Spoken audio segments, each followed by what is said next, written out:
Hello, everybody. We are live here with our 6th episode, and we have a brand new guest. We have MusicallyMsJ, Miss Jessica. Everybody say hi. Welcome her. Hello! She was our originally scheduled guest, but then it was actually good that we asked her to be on because we've had health crises with my other 2 co-hosts this week. Yeah. Tiger had his retina detached from his eye and had to go get surgery, the poor thing. And then poor Mello is indisposed. But I've been really, really excited to have. I'm so excited. She's here. So, Thank you so much for having me. So you are kind of new to this Twitch sing scene, right? Yeah. How long have you been on the app?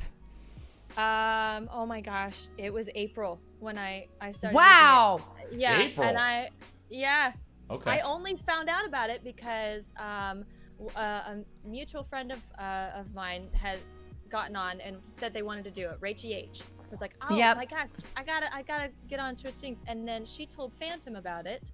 Yeah. And Phantom streamed it, and I saw it, and I was like, this is amazing. How have I never seen this or known about this? Right. And so I jumped on, and I haven't turned back since. I've had so much fun with it. Full on addiction, right? That was what Right? happened. Yeah, That was what happened with me. My roommate told me about the game. He's like, there's a game where you could like sing on Twitch. I'm like, what? So, Yeah, speaking of Let's- last minute additions, this guy here. This guy is a keeper. An hour ago, I got the note from Mello that she was not feeling well. So I just said, hey, babe, hey, do you want to come talk with me on screen on this podcast? So, Liddy, thank you so much for being here, sweetie. you're welcome, baby. I love you. love you. Let's see who's here. Who do we got? We got Aurora Marinello and Shubay. Veda. Hey! Stukov, thank you so much for the follow. New friendships today. And thank you for the host. Aurora, ciao, Bella. Ciao. And 64 Alex25 is here. You guys, it's so great to see you guys. Guys. Can I say guys one more time? Guys. Mine? Mine? Anybody know that movie? Come on now. Oh yeah. Toy Story? No. I'm just kidding. Whoa. We were Come about on. to. I'm going to do a little adjustment with the mic. While I do this, so musically, Ms. J, Ms. Jessica, what do you do as your day job? Because this streaming thing is a job, but what do you do for your day job? So other than the streaming, then I teach private voice lessons and acting lessons to kids. I'm also an actor myself, and then I write my own music and have started working on my own album right now. So. Oh my Wow. God, that's I think incredible. that's Your all own I do. album?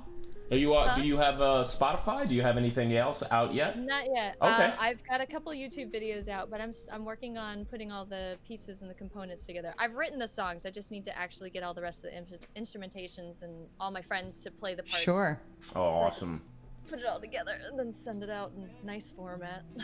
Oh, that's It's like it is daunting to think about putting content on YouTube. It's different with Oh, Twitch yeah. because you kind of like turn it on and there's this firing from the hip element to it.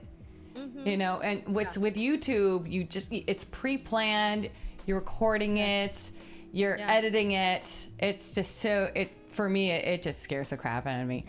Oh gosh, yeah, all the pieces together, and then when you have the option to look at something and then go, oh, I can redo that. And Right. do it again, till you get it like perfect, and my perfectionism then brain comes out, and I'm like, I don't like it. Oh, and it takes me forever to finally just say and walk away from it going, it's good, it's as good as it's gonna be, and you need to stop. Right. You should. I'm like one that has to take that advice. You have no idea what I do. So talk about today, babe. Oh my God. So today I was doing an audition for, I was trying to make an audition for the No Small Parts. Hashtag No Small Parts, guys. Go follow them. To see if I can get into their show. And I was like, I was working on it for a little bit. She had to go to a virtual appointment. But I had, for 45 minutes, I was trying to work on it just for one song, which is actually pretty good for me. Usually it's 2 hours. I can remember when I did the encore for I spent I think 5 hours on 3 songs. I think it was bad. Wow. It was bad. I'm such a Oh, perfectionist, and every time I mess up, it's like nope, delete. Well, that applies for like what was I gonna say, for like when you're doing seeds live on stream as Yeah. opposed to like just seeding them off stream or even seeding them by yourself. Like, do you, Yeah. Jess? Yep. Do you like the fire by the hip where you're live with someone? Lost my mic. There you go. There we go. Okay, where you're live with someone and then you can save it off the duet, or do you like doing it offline where you can just? Okay, so when I first started, I would do a lot of them offline because I was like, oh, I want to make sure that it's good. And so Right. when I'm stream, I get very distracted by chat. And so But that's the good way to be. I'm like, and I love talking. And so when chat is talking back to me, then at the beginning of the seed, I'm like, oh my gosh, I'm so excited. And I do, stupid stuff. And so it doesn't turn out as well. But then I finally got to the point where I was like, I was spending so much time offline trying to create a good seed that I was like, why? Everybody likes my silliness, and so why am I hiding it? I might as well just be myself and let that come through on the seeds too. And it's and now it's really crazy. So I probably should. Skipperky keeps telling me I need to like go and do some serious ones every now and then, just for the people that want serious ones. And he's absolutely right. I need to, but I can only do those off stream. I can't be serious on stream. I have too much fun. So you know what? That's so funny you say that. Like off stream, I feel like the serious ones. I totally agree. Like I feel like a lot of times if you're gonna do a serious seed, you want to do it with somebody who is, if there's an atmosphere in chat where it's like you're just there to have a good time and be at a karaoke bar type, atmosphere, it's like, why do you want to have that feeling where you're on stage and this is supposed to be respectable and you should be singing correctly? No, I want to be able to have fun with whoever I'm singing with and for them to enjoy me, not the actual, not to sit there and listen carefully to see if I'm doing everything correctly. So yeah, I'm the same way. I'm the same way. Well, And it depends on what I'm singing. Yeah, well, when you perform on stage or you're like in college, especially in college, you have to be so serious all the time. And it takes so much, it actually takes more effort for me to be serious than it does for me to just be goofy and silly all the time. So I have to really force myself to stand tall, smile nicely, be calm. Don't go crazy. Calm down. So, right? When has that ever? Right. Just put the smile on But your you face. have to. Just like this. Right? Just don't say anything. Don't It's say fine. anything. It's so hard. I just and like classical music is the worst when I hear it because that's what I studied in college so much, and in my brain in college, especially during those concerts, I'm doing that do do do do do do do do do do. It's going off of my brain, but you have to just shut up and just stoic. Oh my so goodness. Taiki, I don't know why that alert didn't just come back up. I must have it layered incorrectly, but thank you so much for that sub. Where's my alert box? I just don't have one. Oh. It's just not even in there. It's not even there. It's not even there. Oh, also, Foggy, thank you so much for your resub for not 8 months. Holy cow. I can't even believe that much time has gone by. We have an alert box now. We have an alert box. Crisis averted. Shipper, thank you so much for the host. Shipper, thank you so much for being here. Is it Skipper or is it Shipper? Skipperky. Skipperky. Okay. Skipperky. Oh. Skipperky. Yeah. Yes, that's right. Yes. But you can call him Skip. For Skip. Sure. Skip. Yeah. Awesome. Skip also notes that April 23rd was your first seed. Yeah, you guys were having a lot of fun, really? Rev. Yes. Dang. Yep. Wow. So that's Sounds about literally just a month There you've you been go. on here. Yeah. There you go. Yeah. But it's so much fun. I know, but it just like flies by. It does. It really does. All of a sudden you're like, oh wow. Oh, okay. Because we met on here, you know that, right? Yes, which is the cutest thing ever. Oh my gosh. I love that. You're so adorable. Every single time that I see you guys in chat and both of you are in there, I'm just like, oh, it's so fun. It's so cute. It's so cute. Shugbe, yes, that Skipper. Wait, are you married? Or are you guys? Okay, good. I never remember because I'm an idiot.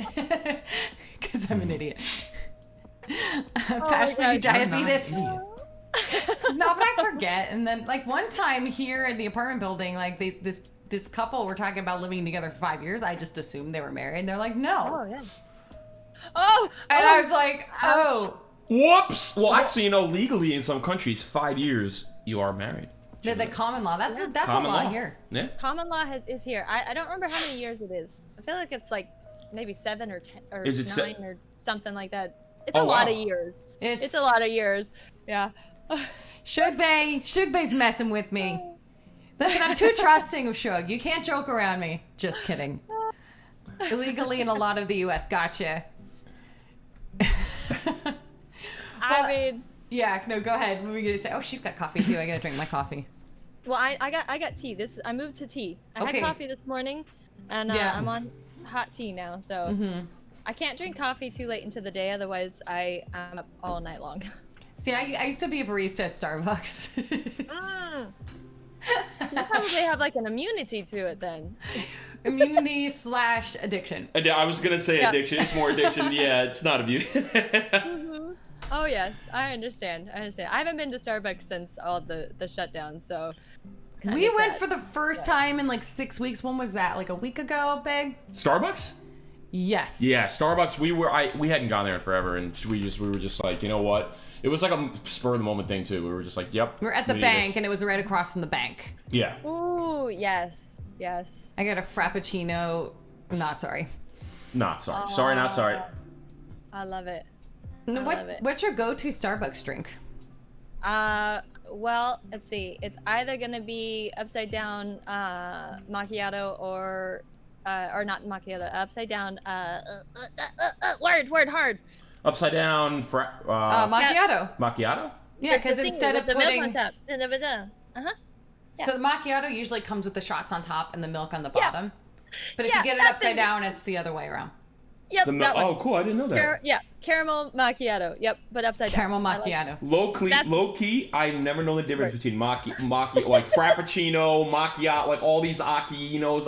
I've never known the difference. I just kind of just sort of like latte. Like I just don't. I never like confirm the differences. I just kind of go there and I have it, and it just tastes good. Like you could name me some fake Italian coffee name. You could be like, oh, would you like scamosciato? And I'll be like, yeah, definitely. I've had that before. That sounds good. That sounds I know great. what that is. Yeah, totally. Give me that. Oh my god, I love it. Order coffee. That's why you don't go to Starbucks. I drink. The past couple nights, like so, Liddy and I have been. I think everybody in general during quarantine has been like staying up way too late. Yep. Yes. And this week we're like, we're gonna be good. We're gonna be in bed by 1. Which for us is good. Yeah. 1 would be good for us. So we go to Phoenix Faces on Sunday, and we're like so excited for like human contact, right? Other than each other. Right. Yep. Yeah, she's like, yep. Mm-hmm. It's a real thing right now when you're like, that's what's other than the person in my house? Hi. Oh, it's a thing. Yeah, it's a thing. But Oh man. Look, oh gosh. But what was I gonna say? We were at Phoenix, and and so we ended up like we passed out at about 1 on your pull-out couch, and then 3 hours later, I was like, I'm not gonna be home in time for my son to be brought back, and oh my god! And I had sobered up and was hungover, so I just drove. So we stayed up till like it was like 4 o'clock in the morning, and then we crashed. Yeah. We crashed. Thankfully, my son is 11 and pretty self-sufficient, other than like I need to pour him cereal and make his sandwiches. But otherwise, and then last night, I was hanging out with Mello and Lil Steve and Rev, and they were all just having a blast, and we were vibing on it. And then Poppin' Buckets was streaming. I don't know if you guys know Poppin' Buckets. He gets raided. Well, he got a little big whale raid, which is not a huge. Well, it's a big raid, but it's big raid. But I say this to say Kit Boga raided him. I don't know if you're familiar with Kit Boga. He is yeah. Yeah, so he is Poppin used to work on Kit Boga's team, and I don't know in what way he's still involved. But he gets a kit poker rate of like 2,500, and I was the only mod. So I'm like, Right. oh God, here we go. Because this happened before. When was that? October that happened to him? Oh my God, I don't remember. I think it must have been. No, I think it was in November. Whatever, October or November. But it was a couple months. Yeah, like 7 months ago ish, around that. Wow. Yeah, and he So got rated. I was like, yeah. Well, shit. I think my brain would literally explode at that. It's too many. What do I do? Well, Kit Poker's community is thankfully like not super toxic, and that's good. Because he's scamming. Kit Poker, if you guys aren't familiar with him, he calls and wastes the time of scammers. Right. So people are normally just laughing at him, and so thankfully it's just like shouting out the singers. But we were up till 3:30 in the morning. So I tell you this story to say that I need a second cup of coffee. There was a point to the story, I promise. How many people? It was like 2,500 viewers. It was like 2,500. Yeah, it was something crazy. Stuck Up, thank you so much for being here. And I appreciate you stopping by. Yay! Sleep well, sleep well. Yeah. Yes, lots of rest. So usually I have the viewers get an opportunity to ask a question, and Taiki, I've lost her question. It should be in the. Oh yeah. It's right here. Yeah. Taiki is asking, how do I not get so scared to sing all the time? 99% of what I do is offline. Even today, 2 hours after being at a party, I'm still shaking. Oh man, nerves are hard.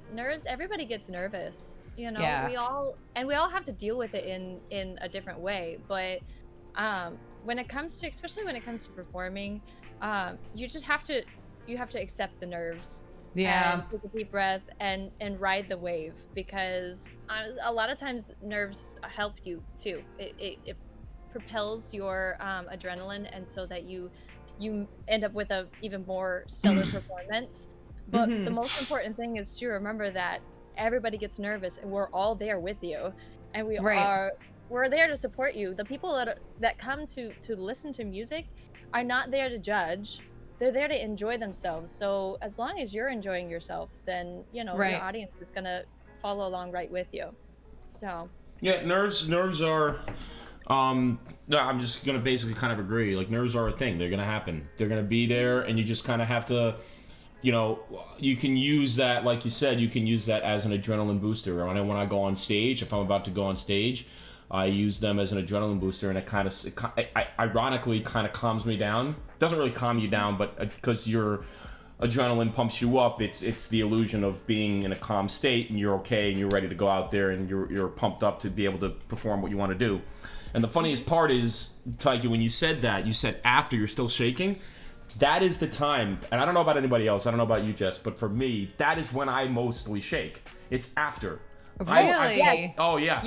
Yeah, That's when I mostly shake. absolutely. After a performance is over, after I was done on stage, so for high school, I was in high school, I was in Pippin, and I was Pippin, and after I'm on stage essentially the whole time, but after the show is over, you go off, and I'm like this, because the biggest thing your nerves are thinking about, like the truest that your brain is thinking about nerves is, what are they thinking? And that's the time that you're gonna find out what they were thinking.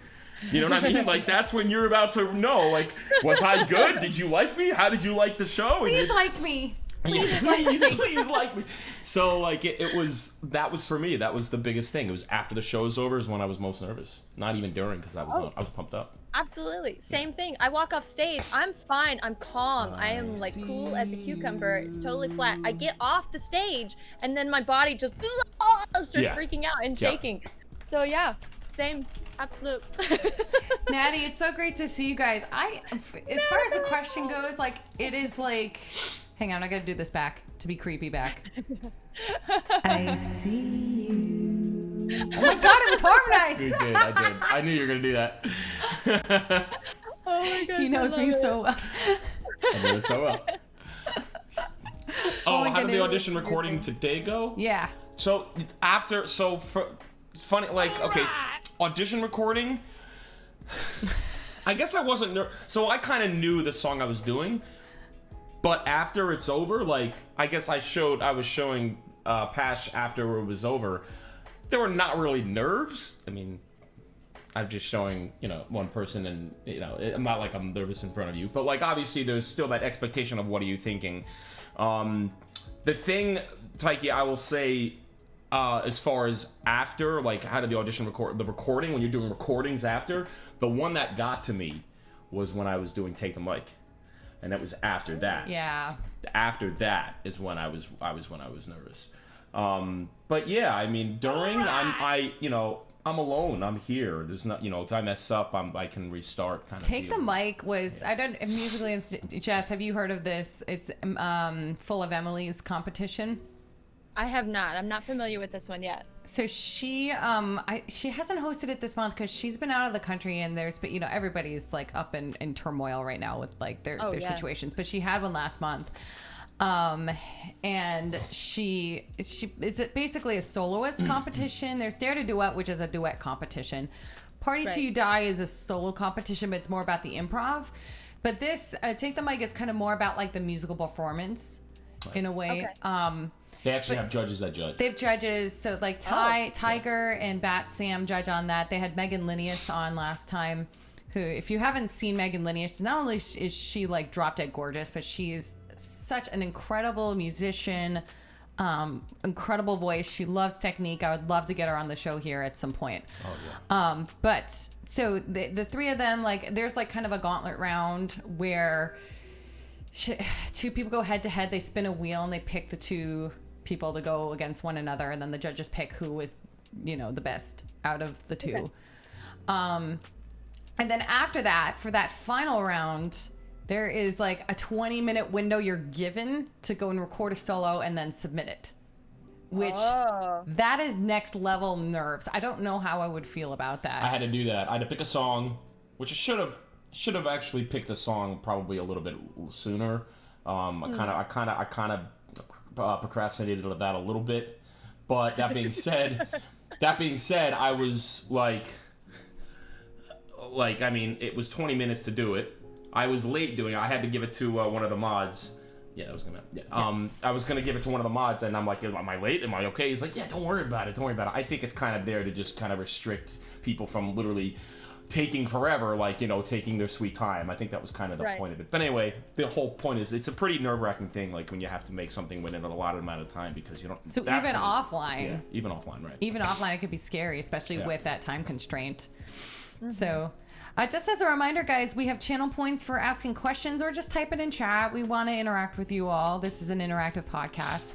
And we're also giving away, we're raffling away, if you hit !raffle, 30 minutes of, vocal consultation, streamer consultation at the end. If you have a camera, solo, or duet, we prefer you have a camera because then we can more address things that we see. If it's an avatar, unfortunately, we can't really see you. And that's the hardest thing is in trying to judge someone's voice if you can't see their body, because your body is so much with sounds that without seeing what you're doing, it's harder to help. I love the sub sounds are like my favorite part of streaming. I love it. Gifmo, it's got like the duck noise. Spam deletes entry. No. Once you've joined, there's no going back. But I'd love to give you all my feedback. But that's what we do, because MusicallyMsJ, we found out, but I already knew that she's a voice teacher. I was looking to have her on here, and I wanted to talk to you about, like, how many students do you have, and what do you have a varying level of skill in your studio? Because I've had teachers, or I've come across teachers who will not teach advanced students. Interestingly enough, they want brand new, like they would never teach master students, only graduate or only undergrads. So I've seen both of that. I've seen people that only want to teach beginner levels, and I've seen people that only want to teach advanced levels. I teach all levels. The school that I work at, I have my own studio, but I go through a school that handles scheduling and the payment from the parents and all that, so that it's less stress for me and I don't have to deal with all of that. Because I go into it wanting to just I just want to teach. I don't want to have to deal with the business Right. side of it. Believe me, the business side is annoying. I just got let go from Yeah. that job. It's no fun. It's absolutely no fun. Most of my students that I have currently in my studio, I probably have I've lost a little bit because of everything going online. Because right now, I only teach online. I don't teach in person. Right. And not everybody wants to do that. Not everybody can handle that. Not everybody has the access to a camera and strong enough internet to be able to do it. So there's lots of challenges with that. But most of my students are, let's see, between 5 to 18, primarily. And but I've had adult students. I've had 60 years old. Oh wow, and okay. higher, yeah, that they just they enjoy singing in the church choir, and they just want to get better so that they can Right. feel like they're contributing more. Right now, I probably have 30 students in my studio right now. I teach full time. Wow. I teach 6 days a week. Yeah. Well, there was one so- teacher in the company I used to work for. He was making a lot of money, but he was teaching all day, 6 days a week. Mm-hmm. And it's a lot. I was very impressed with that. You can hear that. But I mean, I teach group classes as well because I have my private students, and then I have a couple group classes that I are singing, dancing, and acting, and I work with another dance teacher, and so Wow.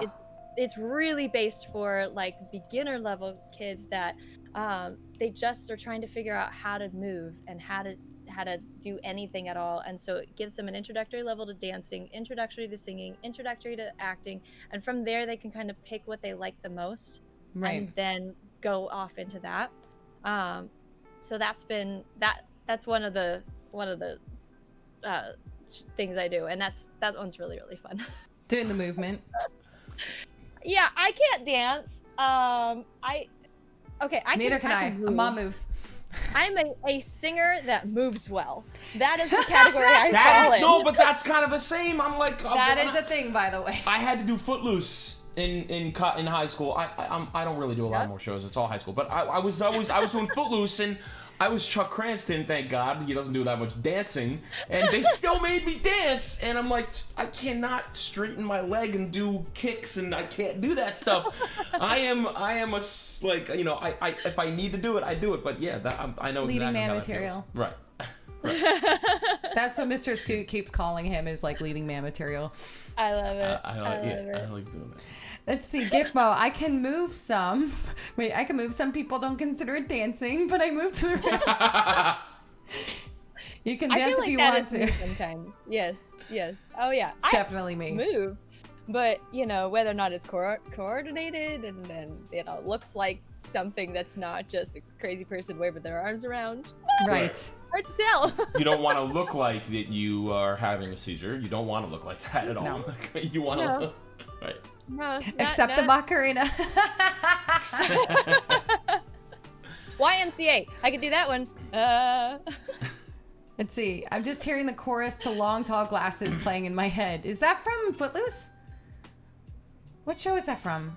I don't know what that's from. You look like Kermit the Frog. Oh no. Not Footloose. So what is that from? Why is that ringing a bell? Oh, it's just a song. Okay. Oh, okay. When I was just a little more of my background, when I was in high school, like my sophomore year, I started going to a performing arts high school in Hartford, Connecticut. I'm from that part of the world. Sorry. Okay. Not sorry. He's from New York. I'm from New England. Baston. Baston. Ah. But Baston. so I went the acting route because I knew that was like a point of weakness for me. But we were still able to like dip into movement classes and dance classes. Northeast represents. I mean, I'm Northeast, but Yeah, but you're still from New Jersey.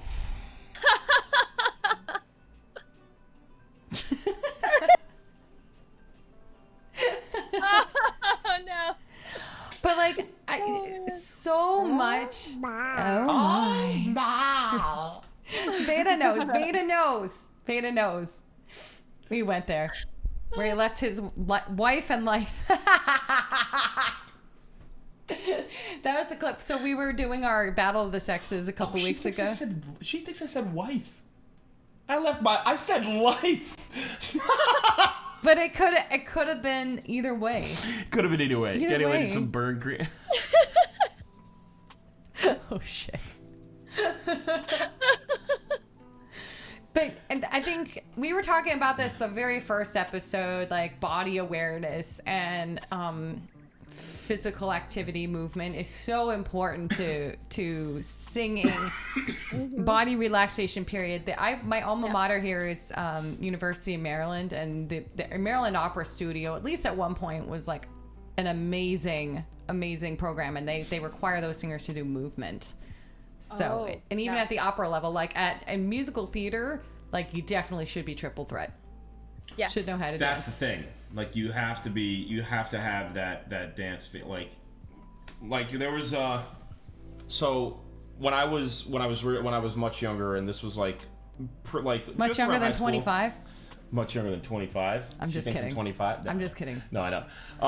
I went to I don't know if you know the school. Jess, do you know Stage Door Manor? It sounds familiar, but I don't. It's like French Woods. French Woods. So basically that. Natalie Portman went there. Robert Downey Jr., John Cryer, Mandy Moore, Zach Braff. Anyway, there basically I had met. I don't know if you guys know this actor's. His stage name is Skylar Astin. I mean, you could probably look up his real name. I don't know if I'm gonna dox him anyway. But anyway, the point is, I was in a show with him. And he was like a singer actor, but he never really could dance. But the thing was, he had that small ability to tap dance, and he became the lead in 42nd Street who has to tap dance. So you have to have like, I was always willing to do that dance part, like, but I never really took any dance classes. I was always focusing on master singing, master acting, stuff like that. I even took movie classes. There was a like that. But yeah, the point is, like, you always want to, like, that triple threat is a thing. Like, you have to have that. It's something you're gonna need you need to learn. Well, especially in small kids, like I have experience working with like 1-year-olds and 2-year-olds, and that is a quest within itself. That is totally different, developmentally different. Yeah. Like there's a ton of repetition working with little children. There's a lot of tactile movement involved because like the music can guide like we would do Itsy Bitsy Spider, and there's like developmental things you're trying to use the music to guide along, I guess. And they would like run towards the stage, like they weren't understanding like you can't go here, this isn't safe, and they would just. So it's. Oh yes. Right. Yeah, so, below 3 years old, I'm like, actually 3 and 4 year olds, they take so much. Once it gets to 5, I'm a little bit better. I'm like, okay, all right, we can do this. But I taught 3 and 4 year olds for a while, and I still do every now and then. But oh gosh, it's a trip. For singing, right? Are you talking about for singing? Yeah. Yeah. So that's the thing. Like, how do you teach? And especially boys, like before puberty, before they actually their voice changes, like is it something like that? I feel like, I mean, that's kind of my question, like, because I started getting taught. My teacher even specifically said I don't want to start teaching until after he's like gone through, like, around 12, 13, which is when I started. Well, they're basics lessons you can get into. Yeah. Because your range you will never establish until you go through that first year of high school. Right. So you can work on those mechanisms, like this is how you breathe, this is how you support, this is open throat. Yeah. Would you agree? Yes. Oh, absolutely. Placement, everything. All of how do you stand? How do you, even make sound that doesn't sound, isn't hurting yourself. Which I kind of think is really important for boys anyways, before they go through puberty, so that once your voice does change, it's a huge shock on your body. And so if you know how to at least use the right mechanics to help yourself, then I feel like it's only going to help you, deal with that as you go through it, because it's so crazy. It's crazy. Well, you know what's the funniest thing? The range goes from like, okay, so here's the range. Here's high range, then you go the first year of high school, and then depending on what you are, it goes. Yeah, this still goes this way, because my brother and I had the same thing.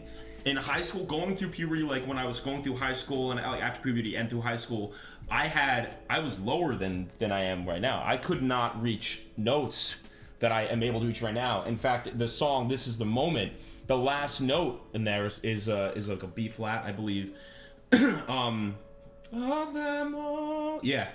Oh no, it goes up to regularly. Anyway, point is, that was really, really high for me in high school, and now that's like I'm like sitting there, you know. It's like I'm like sitting at that note, and it's not even that high. So now when I'm like pushing it out, it's actually harder, because when it was higher for me, I was able to push it out and last it and have it like use all my energy to push out the note. Now if I push it out too much, I crack. So the point is, I think the language pushing it out is one you want to avoid, though. Well, okay, right, yeah, you know what I mean. Like, she's like, I'm not pushing. I'm not straining. I don't mean to strain. I understand what you mean. Yeah. I understand what you mean. But it was, following. I sang it a lot differently before, because my voice actually, my brother and I, we both went really low, and then our range exceeded, and we got back high again, like where our range went up.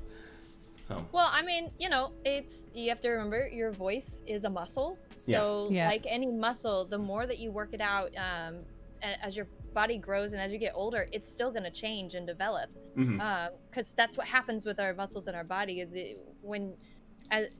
For bodybuilders at one age, you're going to be able to do one thing versus as you get older, just because the breakdown of muscle tissue happens, and and the growth happens at different rates. I mean, I didn't college. I did not have low notes. I was a true soprano, and like you get to middle C, anything like below that middle C on the piano, that was starting to get to me where I was like, can I get down there?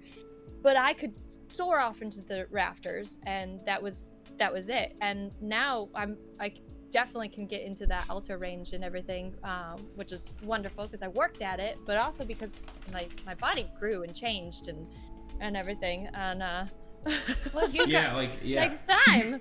But so everybody knows that your voice changes in puberty, but for females, and I did not learn this until I was in my master's degree, when you go through menopause, you go through something very similar, because things are like, there's all the other changes to your body as you leave your childbearing years, but your voice actually goes through a lot during that time too. Oh wow. Yes. Popo, you've been better. Well, I hope we make you feel better.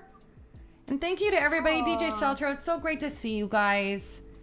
Remember, we are raffling away that consultation, that feedback, if you would like us to listen to a solo or duet. And if you have any questions for us, go ahead and use your channel points. It's only 100 channel points. Probably why you can rock out Johnny Cash now. Yeah. I mean, getting down there. My voice changed. I went through a change after I was pregnant with my son, because there were some positive changes. Like there was an expansion of my rib cage. Like there are dresses that didn't fit anymore because the hips expanded, my rib cage expanded. But my voice also got my speaking voice got deeper. Erogenous notes. So I am always in support of people taking lessons no matter what phase they are in life. Because I dated a baritone who was just like, I'm just done with voice lessons. And I'm like, oh, why? Why? You're never done learning in life. Your body's never changing. The way you sing something, everything is constantly changing. And also, the big thing I do with my voice lessons is like just clean up what I'm doing wrong, or I don't want to say wrong because I'm trying to avoid that language, but like my teacher, she covered Renee Fleming at the Met singing Traviata. She sang all over Europe. She's an incredible singer, and she has a very good technical ear. So I look for teachers who are gonna call me on my shit no matter what I sound like. For me, having like someone with an operatic background is always going to be my best bet. So that's what it's kind of like flossing for me, like, okay, well, just you're tight in your throat. You're using your tongue too much. So for me, I love it. It makes me feel good. It fills me up inside to have a lesson every week. And I do it virtually with her. Oh, nice. Because thankfully she's technically savvy enough to and is open-minded figure it out. enough. Well, so she now teaches at the school I used to go to, University of Maryland, and some of the teachers there, like I know them, and I'm thinking like, oh my god, I don't like they're not technically savvy at all. And one of them was like, I don't want to give juries. I don't even want to have lessons over the internet and blah blah blah. And some people are not very receptive to that. Yeah. That's been a big thing. There's been a lot of I had a lot of parents that weren't quite sure about it too, and I get it. You know, they want that one-on-one, right there interaction with you, and Sure. And it has been much more difficult to do online because you're combating internet speed and delays and Sound equipment issues. Exactly. And you know, sometimes like, oh gosh, I don't know how many times they're halfway through the song and their internet like freezes. And so I'm just sitting here going, there's nothing. I don't know what they're doing. Right. They're just frozen. And then it jumps back and they're at the end of the song. I'm like, that was great. I mean, I missed a little bit of it, so I don't know if you made any mistakes there, but the parts I heard were good. Yeah, I can't even. I mean, she takes her voice lessons also virtually now, and I can't even. I don't know how She gets a really good view of my tongue now. Okay, so that's okay. I mean, I've never taken it or I've never given it, so I wouldn't. Thing. Yeah. Yeah, There's some really now good questions. you can really get a good look at like what you're doing with your face and what you're doing with your mouth and everything. Yeah. And you don't have to. Yeah, that's nice. It is nice, and like with little kids, the hardest thing is just getting them to sit still and not be distracted by mom or dad in the background. 'Cause mom and dad's constantly, moving back and forth to make sure they're doing okay, which is great until, I have one. Oh gosh, bless her heart. She's the cutest little thing, but she is right around her lesson time seems to be when she has now decided she wants to eat, and so I've told her mom and dad, I'm like, okay, don't give her food before singing. I know she's gonna be hungry, and I get it. Like, try to give her a snack or a little bit earlier. It's fine, but can you feed her afterwards? Because they'll put the food, they'll make it, it'll be ready so that she can eat right at the end of her lesson. But she'll be on camera. She's just thinking about the food. Oh, okay. Wow. And things I don't see her. I'm like, I know me. you just put that macaroni and cheese in your mouth. I do that on stream, like, not gonna lie, like in the middle of a duet I'll get really thirsty, so like I've been using this now where I like step off screen. So if you see me step off screen, it's probably because I'm putting like something in your Sorry. Why? Sorry, I had to. I had to. We haven't done it the whole stream. Wow. I had to say Yep. it. I had to. Yeah, and it's just getting worse. It's just getting worse. Oh my Got gosh. it. Here it goes. I having Twitch Sings as a learning tool for me to watch myself has been very helpful to my voice lessons, because like in particular, like with the tongue, I'm getting like a bird's eye view of it.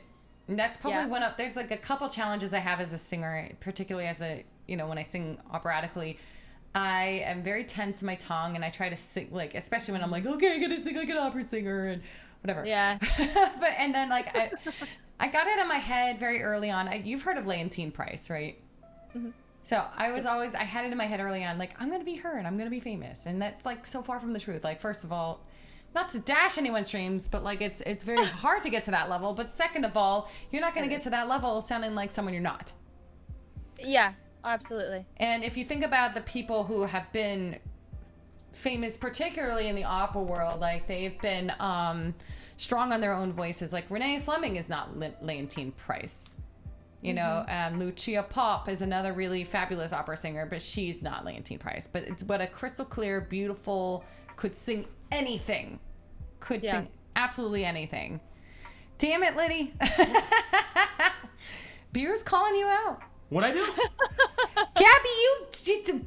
Damn By it, the way, Beer! Jess, if you've not heard Gabby sing opera... Oh. She sings Vici d'arte. She sings Turandot, not Turandot, the title role, although I'm sure she could. But the who's the supporting character? Signori ascolta. Signori ascolta. Oh, yeah, I yeah, can't yeah, think of the name. Liu.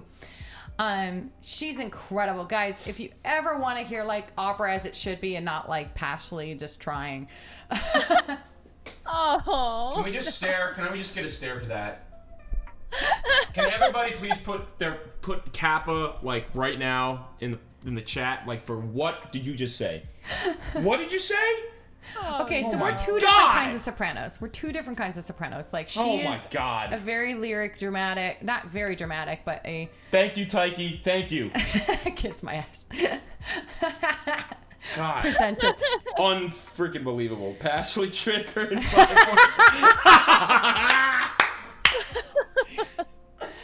Jess, have you ever heard Michael Bolton singing Nessun Dorma? No, actually, at her I don't face. think I've had the pleasure of doing Look that at her yet. face. Look at her face. So I've softened to this idea of pop singers attempting opera. What I will say for him is I think he learned a lot doing it, and I'm glad he's brought that music to his audience. Right? Yeah. Oh, absolutely. I mean, okay, crossovers can work. They can work. They can.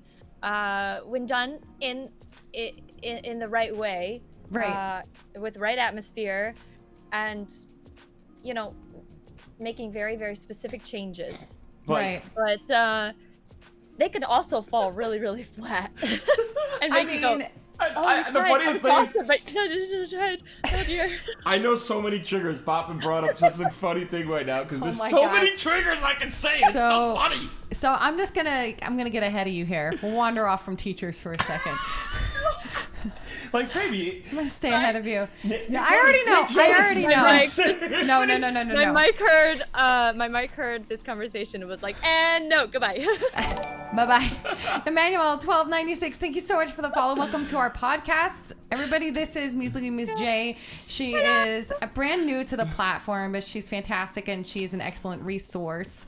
I'm not going to send you all there for voice lessons and overwhelm her, but certainly go check out her stream and check out what she's all about. I will say, as far as like the crossovers go and the representation of opera, this is only going to be a slight tangent. Because it's something I talk about. Okay. Slight tangent. Slight. He's been with Poppin' Buckets and Lydia have been with me since like last September, and they know my pressure points. No, but I think the most obvious. Tell me how much you love Sempre. Temporary 1 hour retitle. Wait a minute, Poppin', hang on, let me do this. Hang on. I went through and did a thing. Yeah. Poppin', I had to yeah, there we go. I had like 50 mods at one point and people hadn't been by stream in like 50 years, and I'm not the kind of organized person who does things like, you know what I mean? Yeah. I'm just like, vroom, vroom, vroom, and I tune out. I just gave Poppin' back a sword. I just realized he didn't have one. I'm an idiot. I'm not an idiot. Yes, I am. Okay, whatever. Squirrel moment. Squirrel. Squirrel Anyway, this is some tangent. really cool questions though. I saw some really. But let me just have my tangent. Okay, tangent. Go. Tangent. 30-minute tangent. No, I'm just kidding. It's going to be a 5-minute tangent. Go. So the movie The Greatest Showman. I am happy that we have movie musicals. Yeah, he already knows. Shut up. So I am happy that because that people who would not otherwise be singing are singing and love that music. It's easy listening and it's definitely a step up in singing ability from normal pop music, if you ask me. I was horrified and appalled and angry that there was the single most famous opera singer to ever live was featured in that film. They hired a separate singer to sing that song, and they could not have been bothered to make even a crossover-y Sarah Brightman-y kind of song for it. Something like even Phantom of the Opera. Yeah. And I was like, this is a very unpopular, off the beaten path opinion. It It's also just, wasn't a very operatic song, and she was singing opera in the time, right? yes. Historically, yeah. Historically, it was Even though the song's great. I don't know if anybody knows what we're it's a talking about. beautiful song. It's just not opera. Wait, does everybody know what we're talking about? We're talking Never about enough. Never Enough. Never I was ending. a little bit. Yeah. I remember the very first time that I watched that movie, and they're talking about the famous opera singer and everything, and then they sang "Never Enough," and I was like, oh, but Right. it's not opera. I mean, it's Right. gorgeous, and Right. Beautiful. it's a 100%. very powerful song, And it's very powerful song. singing. It's legitimate Yeah. singing. Yeah. Yeah, it really is, but it wasn't opera, so that did confuse me about the movie from that technical standpoint. I was like, oh, well, then they shouldn't have called it opera because it technically isn't, and so Yeah, the character is almost unattachable from P.T. Barnum, because they were a huge Right. part of each other's success. They had that right, exactly. So they had to include her, but I think there were ways like it crossover. Like Phantom of the Opera is so famous, and like I don't call Phantom of the Opera like legitimate opera. I would say it's probably Opera. 75% of the way there. It should be it's the beginnings of the crossover into Pop and musical buckets theater. opera. Pop in a row. It's It's certainly classical musical theater. classical musical theater, All right. for Oh, sure. absolutely. And you can't just walk out and sing Christine Daae. It is a big thing. Don't get me wrong, Oh, but yeah. it's there. But I had whatever. But it would have sufficed. All I'm saying is at least Phantom of the Opera sounds like opera that you feel like you're there. Right. You know what I mean? 'Cause There's clearly like a there's a measure warmer of crossover. sound. Yeah. It has what much more of an influence to the genre than Right. Yeah. what they did with that one. Yeah, that was a little bit confusing for that one. But I live in Los Angeles. I've been working in Hollywood for a little while now. Mm-hmm. I wasn't surprised. Yeah. Right. Working Oh yeah.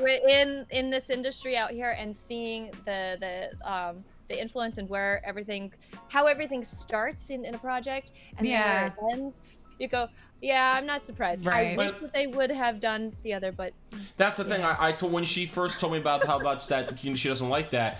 I said like you're 100% correct. There is a niche. There is a niche for such a niche topic or subject or I don't know what you want to call it. Opera is a niche. But like, yeah, exactly. The problem is, like, it's not the moneymaker. Like, and this is what's gonna put money. This is what's gonna put people like in their, people in the seats and people to watch something. And it sucks that that people aren't looking for that expert, aspect of the niche subject. So the problem becomes like for me, and I'm gonna run off. I'll loop this back. I promise the conversation will loop back. So and working with children and exposing the right things to children, and I would call this the pillaging of children for these talent shows like America's Got Talent. I'm a strong believer that you deliver the right information. This is what opera's supposed to sound like. Because I am not the biggest fan of Sarah Brightman. I know she has been influential, and a lot of people listen to classical music for her because of her. But it is an unsound technique, and I see children emulate her. Right? Yeah, she's like, oh, I thought you were like, I have a Ashley! bug. No. Shoot, Sarah. Shoot. There's a bug, and it People are allowed to disagree with me, and it's fine. But for me, in my opinion, I don't think it's a sound technique, and that is often what is delivered first to children because of things like Phantom of the Opera, because of things, and so there's one of the examples for me is Charlotte Church. Discovered very young, and there's like this fascination, this curiosity about children sounding so much older than they are. And we had talked about this before. What are we supposed to be doing with our children, instructing them? I would say, like I said, go back to the basics. Teach them how to breathe. Teach them how to sing relaxed in their own voices. The diva song "The Fifth Element." At least you didn't call it a gnat. Not a fan. Same with Jackie Ivanko. Absolutely. What? Yeah, I forget. It's like Pagaluna or no, Pagaluna is something different. Vagaluna is an art song. I forget what it is. That song that you were singing that you said you could wish you know how to do, the one that's in the Fifth Element. No, Queen of the Night is not in the Fifth Element. Oh, that's not in the Fifth Element? Oh, wait. No, so Lucia di Lammermoor. Oh, okay. There's the Mad aria from Lucia, and elements of that are in the beginning of that Fifth Element aria. Oh, okay. If you listen to that aria, it's like No, that's not in the Fifth Element. Oh, that's not in it? Oh, wait, which one am I? I just said it. It's Lucia di Lammermoor. There's a famous aria called the Mad Scene, the Mad aria. Okay. There are elements of that borrowed They use it for like the beginning, and then it goes crazy. and then it goes like absolutely nuts. And there's a lot of it like is computer auto-tuned and stuff like that. Right. But it's Queen of the Night. Yeah. Guys, if either Jess or I were capable, that was in Star Trek. Oh my God. If either Jess or I were capable of singing Queen of the Night, we would not be sitting here. We would be off singing Queen of the Night all the time. I can sing that song. You can sing it? Well, what the shit have you been doing? Open mic! Open mic Open it. mic! Do it. Okay. I mean, I did get requested from chat this week to do that, so Absolutely. Okay, guys, you know what you need to go to. You need to you need know where to be. Gabby can sing it too. Can So, she? like, Oh, yeah. I love that. She was trained in doing it. So you know the high note in the Kesha song, "Praying," like.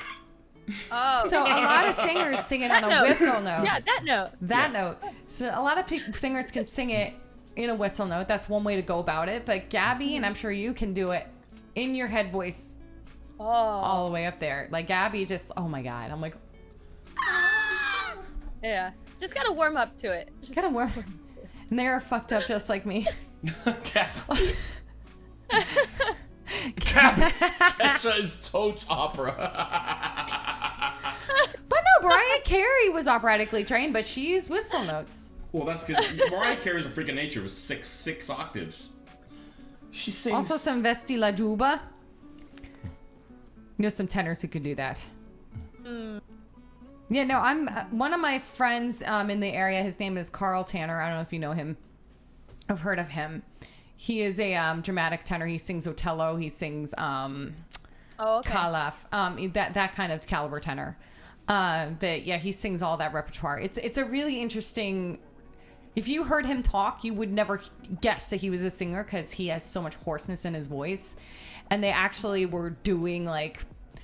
Some group of ENTs studied him because there's like no way his voice should be doing what it is because it's so husky and harsh. And guys, if you ever want to hear someone really cool, Carl Tanner is a good guy. He's a good dude. Really beautiful. nice guy. Really nice. sweet guy. Yeah. Vesti La Juba, so gorgeous and perfectly written. Yes.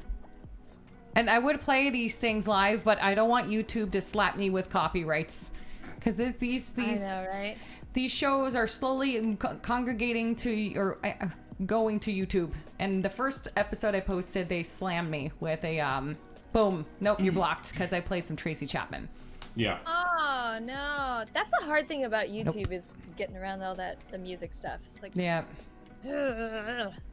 So speaking of like, you know, having voice lessons for kids, when did you start taking lessons? Oh man. Okay, taking lessons themselves. When I was in middle school, I joined choir back in like 3rd grade. Right. Because my mom and dad realized that I like singing so much, and they were like, well, we want her to get involved with music. That's her strongest thing right now. She struggles at everything else in life, but music she's good at. Let's put her in choir. And so I did choir for a long time, and to the point that but I always liked science and you know, there was a time that I was like, I want to be an astronaut. I would love to do that. Right. Let's go to space. Yeah. And so, you know, and I still love space, and I still enjoy all of that. Absolutely. I love space. Yeah. Oh man. Oh, I went to space camp. And That's another discussion. Don't get me I started. learned how to fly a plane. It was Yeah. great. It was absolutely great. But it wasn't until middle school, and then definitely in high school, that I really hardcore got into it. And to weird, sad but happy story, I guess. I got sick in high school. Oh man. I have postural orthostatic tachycardia syndrome. Holy shit. I know. Big words, right? Well, I mean, my ex-husband is a physician. He's a radiologist. Nice. I don't know what that is, but like I could follow along with you. The medical terminology, that's like a whole, Gesundheit. Yeah. I know, right? No, and so it was really, really hard the last 2 years of high school, because I was dealing with that. And basically what it makes your body do is it makes the blood in your pool in your extremities. So like in my hands and my feet, my blood would return back to my heart. So my That heart could be would dangerous. Yeah, Oh, and wow. I would get really lightheaded because then I'm not getting enough blood and oxygen to my brain, so then I Sure. collapse. But yet, I'm majority of the time I'm still conscious. I still know what's going on. I can see and hear everything that's going on, but Yeah. I can't move because I'm so incredibly tired because my body just doesn't have things moving where it needs to move. Sure. And when I lay on the ground and then everything kind of, my heart rate goes back to normal, my blood kind of resets, and then I can get up and I'm fine. And so music at that time was really what kind of kept me positive and kept me going because I got really, really depressed with it. And it was one of those illnesses that it wasn't. So I started getting sick the end of my sophomore year, so all of junior year, all of senior year, freshman high school, sophomore high school, and finally about sophomore year in high school, I went to the correct doctor who was able to diagnose me. So that whole entire time, I was just being shipped around from doctor to doctor to doctor, and everybody's like, Sure. I don't know what's wrong with her. Obviously there's something wrong with her, but we don't know what's wrong with her. Here, try this medicine, see if Right. it helps. Here, try that one. And, you know, and then I had one that was like, oh, she's just being a teenager. She's just reaching out for help. It's all in her head. Oh God. It's not real. So you need to Unsound just medical ignore it, advice, by the way. right? Yeah, and so it was hard. It was a really, really hard time in my life, but music I always went back to music, and I always went back to singing. And my private voice teacher in high school, and while I was going through especially the beginning of it, was so incredible because I would walk in, we wouldn't talk about, you know, the fact that I was having a rough day because I had collapsed 3 times that day. It was, you're here to sing, let's make music, let's enjoy it. And she would really encourage me to just keep up and go, and and that positivity because of music, and that's what kept me going. And now I'm a big advocate for music bringing people together, giving you the strength that you need to get through the hard times, because it really does. Yeah. It helps soothe your soul and everything. And so I'm better now, though, guys. I'm good now. I don't even have to take any medicine anymore because my body, it's one of those illnesses that eventually your body will figure itself out. And it took over 10 years to get over it, but I'm good now. So I just have to keep up the exercise. That's what helps a lot too. I'm so happy to hear that. Yeah, I can't. That's something to get over. Like, but you had you went to voice lessons when you were in middle school? I started at the same time, middle school. I started when I was 12. Yeah. Oh yes, I think it's a good time to start. I mean, that's when I officially started too. Yeah. So yeah, starting when you're a kid is good, and everything, and it. Hang on, Luke's dad is here. I'll be right back. I need to. Oh, his dad's here. Okay, yeah. Oh. Yeah, keep going. Chatting. Go ahead, keep chatting. Go ahead. Everybody keep chatting. No. Adulting. I feel like once you get into middle school and high school, especially as a kid, you start to really pay attention more to the technical aspect of it and appreciate it, and you have that drive to want to be there. When you're a kid, it's just fun. It's like, oh, okay, I guess I'll go sing some songs. But middle school and high school, I mean, I agree. That was kind of the thing. Like, I was in middle school and I wanted, I wanted. So I had actually, excuse me. The thing about with me was when you talk about like sickness or illness, I wasn't really sick or ill like that, but I did actually develop nodes on my throat when I was younger. Oh no! Yeah, so when I was like 12, 13. So the thing was, when I was starting to take lessons, I think we had to let my teacher know that, and it kind of became a thing for me when like what songs I was gonna sing, how to sing professionally. I even took speech class for it, like when I was in elementary school, and then when I went to I kind of stopped speech therapy afterwards. My parents didn't find it very useful, but I still did. I mean, I obviously still had them. So I mean, and you can even hear the residue of it kind of when I sing now, even when I'm if I'm doing some soft singing, you can kind of hear like the scars that have been on it. But I basically kind of went into it with those issues, and I remember my teacher saying like, oh, we don't really want to give him lessons till he's going through, till he's like going through puberty, kind of getting to in when his voice is maturing. And then when I was 12, he actually let me. So I think that actually is that age. Like that's the age that people usually end up doing that. But yeah, I found it interesting that I was going into it with that issue, and it's still that age. You know, that's when you're maturing. Your voice is starting to get to its ranges and what it's supposed to do. So that's kind of what I. Well, and you know, it's one of those. It's your voice is maturing, but then it's also I feel like a lot of it taking voice lessons is also mental. Can you mentally grasp what I'm trying to help you understand? Yeah. Are you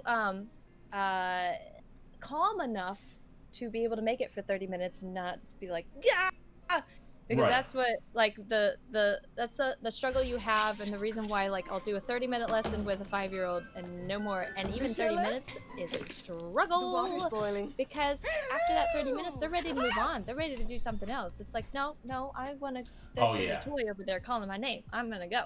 And so it's difficult, but you know, by the time they get into middle school and into high school, they can handle those you know full 1-hour lessons, and I can really push them. But I that's the one thing that I definitely have to do is, you know, my little ones, you throw in the technical stuff, it's there, but you don't focus on it because they don't process it correctly. They don't process it, and it's not all that helpful for them. It is helpful because you're slowly training everything to sit in the right place and work in the right way. But then you need to keep the fun, because otherwise they're just gonna be like, I don't like this. This is not music. Oh yeah, I mean, when you're young, when you know the 10 and below, you're.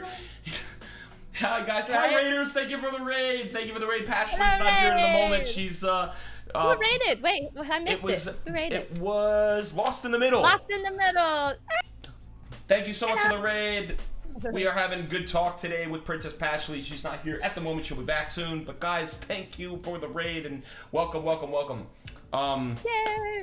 We're talking about teachers, singing lessons, and we are here with the amazing MusicallyMsJ, who is herself a music teacher, and we are chatting about that today, guys. But yeah, that's one. And then after 12 years old, I kept going straight into high school, and then actually at 12, my teacher was the high school music director, and he had asked me, do you want to be in a high school production for the Jekyll and Hyde? I was like, what? And I was like 7th grade. I wasn't in high school yet, so I was so honored. I was like, oh my god, I get to be with all the older kids. And ever since then, Jekyll and Hyde's been like one of my favorite shows, like because of that. Phantom! Yeah. Welcome. We had a raid, Lost in the Middle. Lost in the Middle, new friend. Thank you so much for rating our podcast here. Rachie H! All my friends are here. Yay! Yeah, that's all we do now in quarantine. I gotta like adjust this chair because it's like. Hey, if I were to ever buy a house with B. Liddy, we would have a huge basement. Huge basement of all green screen. No, I'm just kidding. I do know some people who do like an all green screen room. That'd be cool. And stuff like that. So I have some questions. I don't know. I'm like kind of like rolling in the middle of conversation. No, you're good. You're fine. No, yeah, you're fine. But these are some cool questions. Knick-Knack Snake, who is also new to this app, and it's going along lines of like, you know, childhood singing and what we've been talking about. I used to sing from an early age. I did sing in choir, but never trained there. Is there a natural affinity for singing, and does one's voice set to a certain pitch? So I think what you're asking is like voice parts and where your voice settles after high school. Choir is a really good place to start for anyone who's interested in singing. There's some technical things like choral singing and solo singing are very, very different, and there's very different goals. Yes. Mm-hmm. But it is certainly a really amazing place to start. Because you're learning how to read music, you're learning to sing, but it's a very dicey thing though, because sometimes like quotas are filled in choir. So females in particular, if you know how to read music, you're designated to alto, even though that's really not your range. So that happens a lot.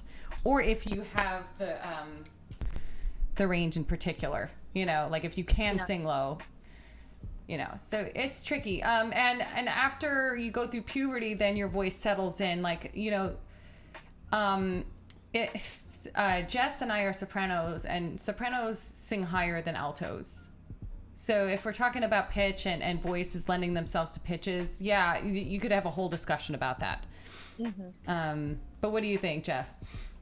I mean, yeah, choirs are difficult when it comes to all of that, because it is absolutely a great place to start. But there's been way too many times that I've seen a great soprano singing an alto line because nobody else could sing the low notes, or vice versa, they couldn't follow along. I think if you're asking, like, how do you know, like, what voice type you are and where you should go and sing, then it's one of those if you have a good choir director, they can usually tell. That's the thing. Yeah. So, like, for me, I started choir technically. Okay. Really, I started choir in middle school. The music teacher was definitely, she was definitely very skilled in music, and she clearly knew what she was talking about. It wasn't as big a deal in middle school to know exactly that, because we're children. We're not really, we're a children's choir. It's gonna change. So I didn't really like I would say that that's probably your best start, just to know, like you were saying before, Jess, about giving them the ideas, not really processing the information, but giving them the structures. Starting choir is a really great, in school, is a great way to do that, because it gives you, okay, if you don't know the term soprano, alto, tenor, bass, it tells you what those are. It tells you that bass is low. It gives you, it gives you a base. It gives you like a foundation of the knowledge you'll need to know for an actual choir, and what your voice actually is going to be able to do later on. And then you can actually fit those to the ranges that they're given for each section. So I would say, yeah, I agree. I agree with both you guys that choir is definitely the best. It's definitely the best area. It's definitely the best place to start if you really want to know where you're fit. And I mean, it's one of those things too. Range is a tricky subject, because it also depends on what type of music you're singing, because that varies in the idea of who sings high and who sings low. Like, if you're talking about pop music, the idea of, a high singer versus a low singer, and somebody that can sing high notes and sing low notes, is going to be vastly different than if you're talking about classical music. Or so and even in choir, it depends on the level of the choir. If we're talking middle school, sopranos in middle school don't sing the same notes as sopranos in, a college choir. Correct. Right. So, even going off of labels through choir, it's never accurate. Right. Because it just depends on, what you're singing exactly. I don't know how many times I've seen a piece of music in a choir, and I sing the soprano part, and I'm like, this isn't high at all. It doesn't go up at all. It's like barely gets to a D. What is this? Is not a soprano part. Right. Choir singing, it has such a challenge, like, because I work for a choir in DC, and it's often like the biggest challenge I have with that choir is we're often given music, and you're usually in a section of 5 to 10 people at least, and it's often just me and one other girl. And there's certain things, like you can breathe at certain points in the middle of like these difficult passages. Like, as far as like if it were like a solo, it wouldn't have been written that way for a voice alone, because the solo voice can't handle that. Like, you know what I mean? There's very vocal writing for solo, and but then when you have a choir in mind and you can have a section of 10 singers, things are totally different. So I often have that challenge, like, okay, I'm singing with 1 or 2 other people, and this sucks. Because you're trying to, it's not even just about the volume you put out, it's the length of the phrase that you're singing. It's the part of the voice you're singing in, and plus then your choirs, you got to blend together. Correct. And so it has to sound like one voice, and that is a whole nother. That's a whole discussion in itself. That is a discussion. Blending you're right. is Just a look whole at the piano. skill. You can use that for your range. Well, in your so this discussion of dynamic range is really interesting because like it's always like a moving scale. Like, because your piano will be totally different from someone else's piano. And when I say piano, I mean quiet, not the instrument. There we have, in music, we have a bunch of different volume markings, dynamic. Like, we call this dynamics, and that is volume. So we go from pianissimo, piano, mezzo piano, mezzo meaning middle. It's exactly how it sounds. So you go to mezzo piano, mezzo forte, forte, fortissimo, fortissimo. Right. These are all Italian terms.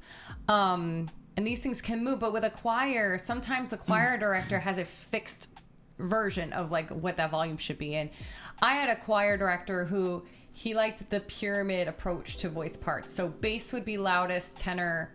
Okay. And so he would want to, and the soprano part would have to be the quietest.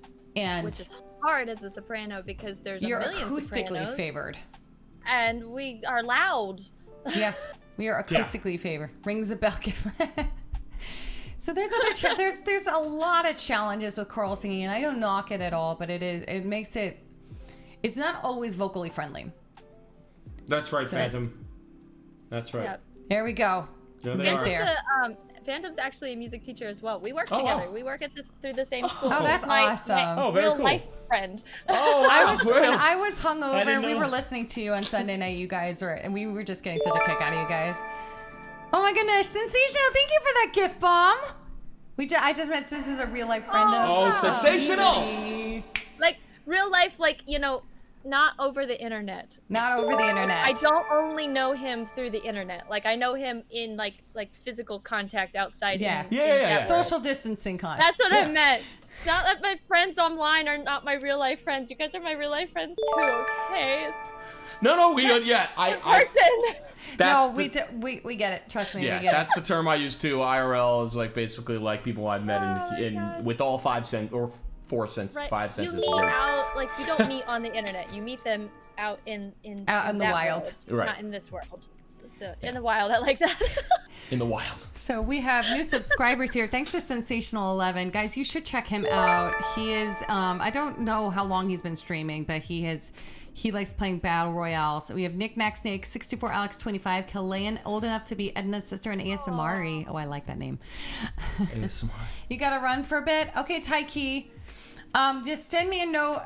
Like 6:30 p.m. my time. We're gonna in about an hour. We're gonna do that raffle drawing for the feedback for singing. But welcome to the podcast. We are just talking about vocal lessons, voice instruction, and the different ways we sing. And that is generally the goal of this podcast. Is we're just talking about singing. And we have MusicallyMsJ here. Hi. Oh, other way. She's Other here. way. Other way.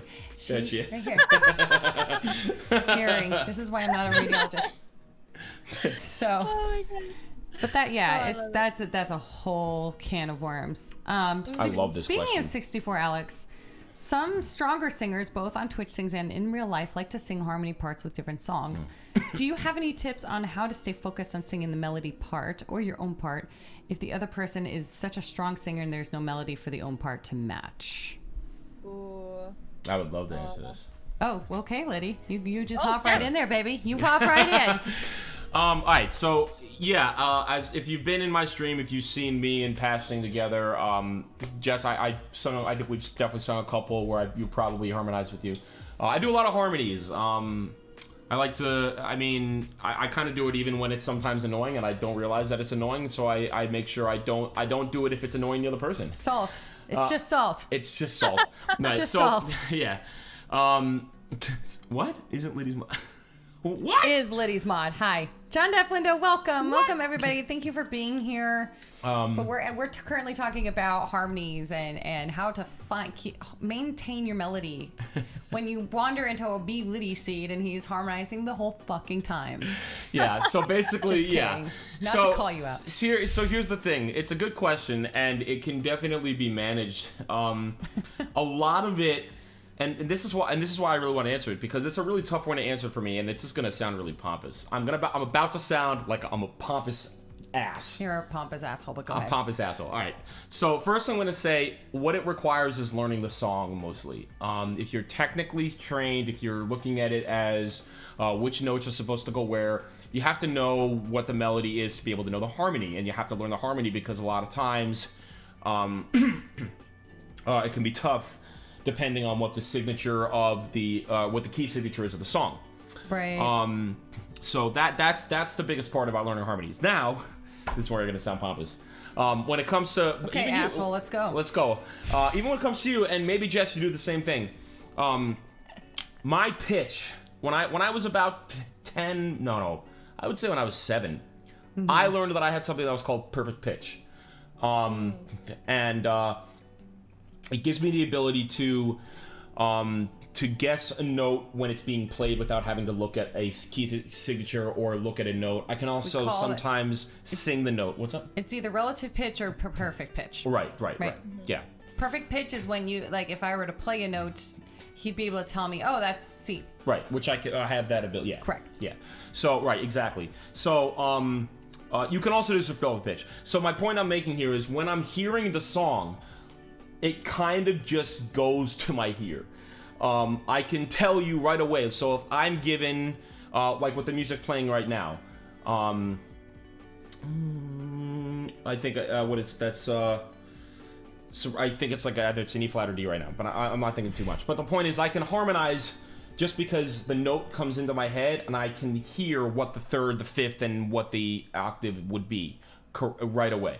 But you were also in choirs, but right? I was in choir too. Yeah. Yeah, that's where that choral experience helps. Absolutely, 100%. And it also comes from experience. It comes from just doing a ton of songs. It really comes from if you've done the song a million times. Like if I'm doing more than words or if I'm doing the rows, I know the harmony just from doing it 20 times or more. But that's really where that comes. And that's the second part of the question was like, how do you differ from it? So that's the part where it's more pompousness, more being an asshole. Just don't even set us up for that. Just say, we know you're amazing. That's the part. So basically, I hear what sounds good. I can hear it. So if it sounds bad, you'll notice every once in a while when it starts to sound bad, I go, oh, no, I'll give like a face. I call that out of tune. We're gonna use, Yeah. we're training him to use more clinical terms and not say it's bad or good. Right, out of tune. Yes, of tune. off pitch. In fact, there was Not this as one. preferable. It's not. Right. It's just. It's a note choice that is not as preferable to. Not your as ears. preferable. Right, not as right. In fact, so there was this one time in elementary school when I was in music classes, she was giving us a song that we were reading in a book, and I'm looking at the note, and my perfect pitch brain was on, and I'm looking at it, and what she was singing was not right, and I'm like, you're singing this incorrectly. I literally raised my hand. I'm like, you're singing this incorrectly, and this is the music teacher. This is the music teacher. She was great, though. She was great. Mrs. Stankiewicz. I always remember her name. She was amazing. You were doing it wrong with Stankiewicz. Yeah, so basically she was like, she tells the story to everybody now. Like, she always says, like, this student showed me up because I was singing the wrong note. And there was no musical instrument behind it. There was no background. She was doing an a cappella. But the point is, yeah, like, it's tough. It's tough to sing when there's a melody to find out the harm. My best advice is to kind of block it out. You're supposed to sing. You're supposed to sing the harmony. You have your harmony is your own melody. When you're in choir, you have notes that you're supposed to be singing, and you have to focus in and expect that what you're singing, what your choir director's telling you, what the notes telling you on the page, you are to trust that because that's what you're learning and that's what you're supposed to do. It's going to come out correctly, and that would be my best advice on that. For that part. How do you train that in your children? Like, do you work on that theory that you're training, or even with your adults too, like the ones who are in choir and want to get better? Yeah. My well, I actually have giving Skip Perky my tea so he can get me more. Thanks, Skip. Yeah. Skipper. I actually teach right now a brother and a sister, and their parents are really love every single holiday for birthdays and things. They like to sing for family members. They actually just learned a song together to sing for their mom's birthday, and they love them to sing together, but they also want them to eventually learn how to do harmonies. And so that is one thing that I've been slowly kind of working on with them. And it's difficult because you're absolutely right. You really do need to be very familiar with the melody line and have it almost kind of muscle memory for your vocal cords in order to get through it.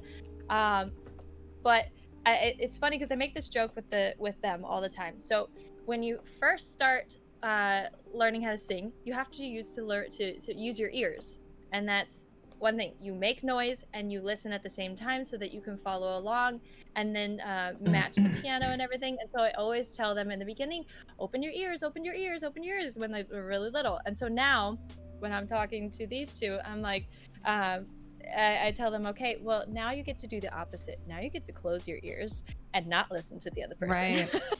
Right. Right. If you do, it is really easy to get off.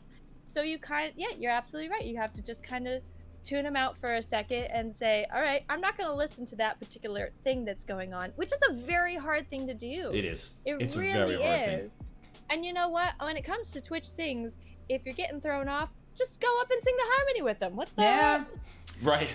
Follow along with them. No big deal. But if you really do want to actually sing, the melody with their harmony, then, practicing the song a couple times beforehand so that you're ready for that main melody line. Yeah. Turning the other person down. So turn them down so you don't hear them as loud in your head. That definitely, I turn my volume down. Yeah, Veda was saying that. Veda really needs to turn the game sounds down if it's a seed where someone's harmonizing. That's a good advice too. You can take one earphone out. That's good. Yeah. I like that, Revelos. Yeah, because more than anything, you want to go back and focus on your own voice and your own sound. If you plug up an ear, then that's definitely going to be able to help you hear yourself better. We used to do that all the time in choir. Like if you're singing in a choir, it's really, really difficult to sometimes hear yourself. And the choir director's just like, somebody's off, somebody's singing off, and you're like, is it me? I don't know, I can't. So you have to it's like the defensive position, right? No, I think no, I'm on. Okay, all right, it's not me. Yeah, I mean, when you move, so this could be an equipment question too. Like it took me. I started streaming Twitch Sings in earnest in September, and then I got a mixer and this mic in October, end of November. And so it is much easier for me to monitor my pitch and my sound when I can hear it being fed back to me. So that's like, if that's something like you're ready to do, and like having the mixer and that stuff, that input go back into your ear is a huge help. Your own voice, because then you can even. Like, I can turn the system sounds down and turn my mic up, et cetera, et cetera, et cetera. That is all a huge help if you are ready to take that step and that is something you're interested in doing. But you know what? There is something physically that happens when you plug your ear, and this is why a lot of people do it. It's kind of like being underwater. You really hear your own voice. In fact, be safe about it, though. Don't puncture your eardrum. Something a lot of people don't realize, if you ever watch a performance live performance of any musician, pop singer, or something like that, you'll always see something in their ear, right? You might see like a little headphone or something. Now, most of the time, it's probably an actual headphone. Maybe there's somebody talking to them backstage. But what it really is it's mostly, it could be the music because they can't hear on stage, but it's great for them to be able to close their ear. It's probably an ear plug. It really helps you be like, I can actually take this ear out and I can hear the sounds and the vibrations in my head when I close this ear. But yeah, that's if you ever watch a performance, you'll see something in their ear, but that could also be a click track too. Right, that's what I'm saying. It could be a click track, could be the music. Yeah. Right, but a lot of times it's them trying to close off one ear and then on the other side. Like, that's why sometimes they'll only have it in one ear if it's a click track. Right. They can keep the other ear open to hear themselves. But yeah. Smelly89, thank you so much for being here. Gifmo, love you. And Zephyr! Why do I keep saying Smelly? I swear. Smiley! I swear one of these days. Murdering Panda, welcome. It is so great to see you guys. And Lost in the Middle, thank you so much for following. And thank you for bringing your community over here to join this discussion with us about singing. Just a reminder to everybody, Nervous Cabbage, welcome! So good to see everybody. Cabbage! What? we're having a raffle right now. And at 6:30 we're gonna do a drawing, and we're gonna give someone 30 minutes of feedback as part of this podcast on a solo cam seed or a duet cam seed. But we need to be able to see you in order to give you really accurate and good feedback, please. Please. You did the duet with the new. I saw that before I went live. I was checking out all the people who sang with me, and I was so excited. I'm like, oh, I can't wait to hear that. And also if you have a question, go ahead and use channel points to ask that, just so I can keep track of it. I would add something extra to this with this question from Alex.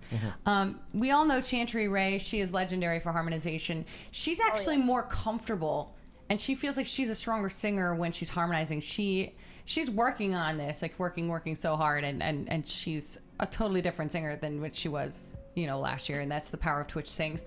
But it was just interesting, like she's more comfortable harmonizing and adding that, and that's just some people's brains just work that way. Yeah. And I'm amazed, and because it took me a while to figure out harmonies, because the one thing that the joke is that sopranos can only do melody. Yeah, actually, yeah. It is a stereotype that unfortunately comes from truth. Harmony, I mean, that's a job in and of itself. What do you think? Backup singer. That backup singer is a harmonizer. That's So I mean, you want to work on that. That's totally okay. That's a very sustainable job. Well, and backup singers don't get very much credit for what they do, but Agreed. building out of the sound and adding in all of those harmonies and all of that extra behind, it amplifies the performance so much, and that's why we love, the singer and everything that much more. So they do so much in a performance even though it's just a backup. No, it's more important. What do you think? than anything. But what do you think? Just a little bit. Just a little bit. That's backup singers, guys. That famous just a little bit is backup singers. But also to know where to be restrained and to add the frosting to the cake is a very delicate skill. It is. This guy here is really good at it in so many ways. It's a really good skill to have. I would say practicing intervals is a really good way to go, and by intervals, like taking a pitch and adding the third to it without getting too into the nitty-gritty of music theory. There's a really good way to go. But no, if you know your melody and you really you zone in on it, 8 or 9 times out of 10 you're gonna rock it. But that's really hard with a karaoke game like Twitch Sings, because you're having fun, and sometimes you're asked to sing things you don't have a fucking clue what the song is. It's a blast. Hey Jojo, welcome. Jojo, best mod. Jojo, best mod. Best mod. So yeah, it's tough, and just remember, at the end of the day, it is a karaoke game, and it doesn't have to be perfect. Right. But it's certainly Chantry has released these harmony seeds. She has released all melodies are all harmony seeds, and it's just as a way to practice. And it was really interesting. Like, my dad has hired him and I to do. He's starting a podcast, a Christian podcast, and he wanted hymn verses. And finding the balance and doing the harmonies and stuff like that. It seems like it's so easy, but it really isn't. It's not. Really isn't. It's difficult. Especially by ear. Yeah. So it's fun, but stick to it. Just pretend the other singer isn't there, right? I mean, like anything, it comes with practice, and it comes over time, and you get better and better at it the more you do it. You get more wrinkles in your brain. Your brain is a muscle. But I mean, especially when you're trying to, I guess when you're trying to create harmonies too. I mean, obviously if you want to go the technical route with the thirds and singing fifths and all that, that's absolutely a great route to go. But at the same time, if your ear is happy at the end of it, then it doesn't really matter what the Exactly. interval is. Yeah, remember. Remember. Make Sound. your ear happy. Exactly. Sound is, in the end, it is a mathematical thing. There are sine waves happening when that happens. Like, and sine waves fit each other. If you ever if you ever actually record an analog sound, it looks like an actual sine wave, like you would on a graph, like the math equation. So when they fit together, there's actually a pretty cool pattern that actually happens mathematically and scientifically on a graph. So if it sounds good, you're doing it right. That's kind of the best thing. Yeah. So here we go. Yep. We have DJ Seltro, Sexual Chocolate, one of our lovely low voices on Twitch sings. He has asked, where is a good place to start for someone like moi who wants to improve? I sing but have zero actual knowledge of what I'm doing. Secret sauce? ? A good place to start? I mean, well, what you're doing, the karaoke. Yeah. Absolutely. I was going to say, more listen. familiar and just sing. Just do it. Doing listening to this, listening to people talk about it. Hey, come to this podcast. Listening to this, this helps. You know, like, I mean, sometimes it's with talking, you can take things too technical, especially with something like music that can be subjective. But yeah, listening to this stuff and just what you just said. You said doing the app, singing. Yeah, just sing along. I Yeah. mean, the best. The hardest thing to get a student to do is to practice. Right. Because they get distracted. They have other things.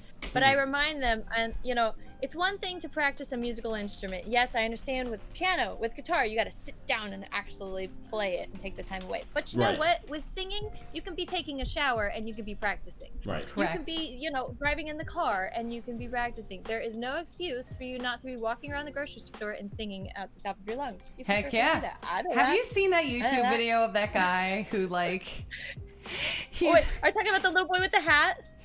Well, The yodel guy, or there's somebody else? There's a guy, he's listening to it's a YouTube video or Vines or whatever, but he's like literally in the grocery store. The first audio you hear from each clip is like the actual person singing, and then it's him singing full blast, and like, and he's capturing the reactions of people around him. So he'll do rap, he'll do opera, he'll do whatever, and it's like. Oh, are you talking about the Asian dude? No, he's not Asian. I can't remember. Oh, okay. I thought you I can't remember his name, but it was just so funny.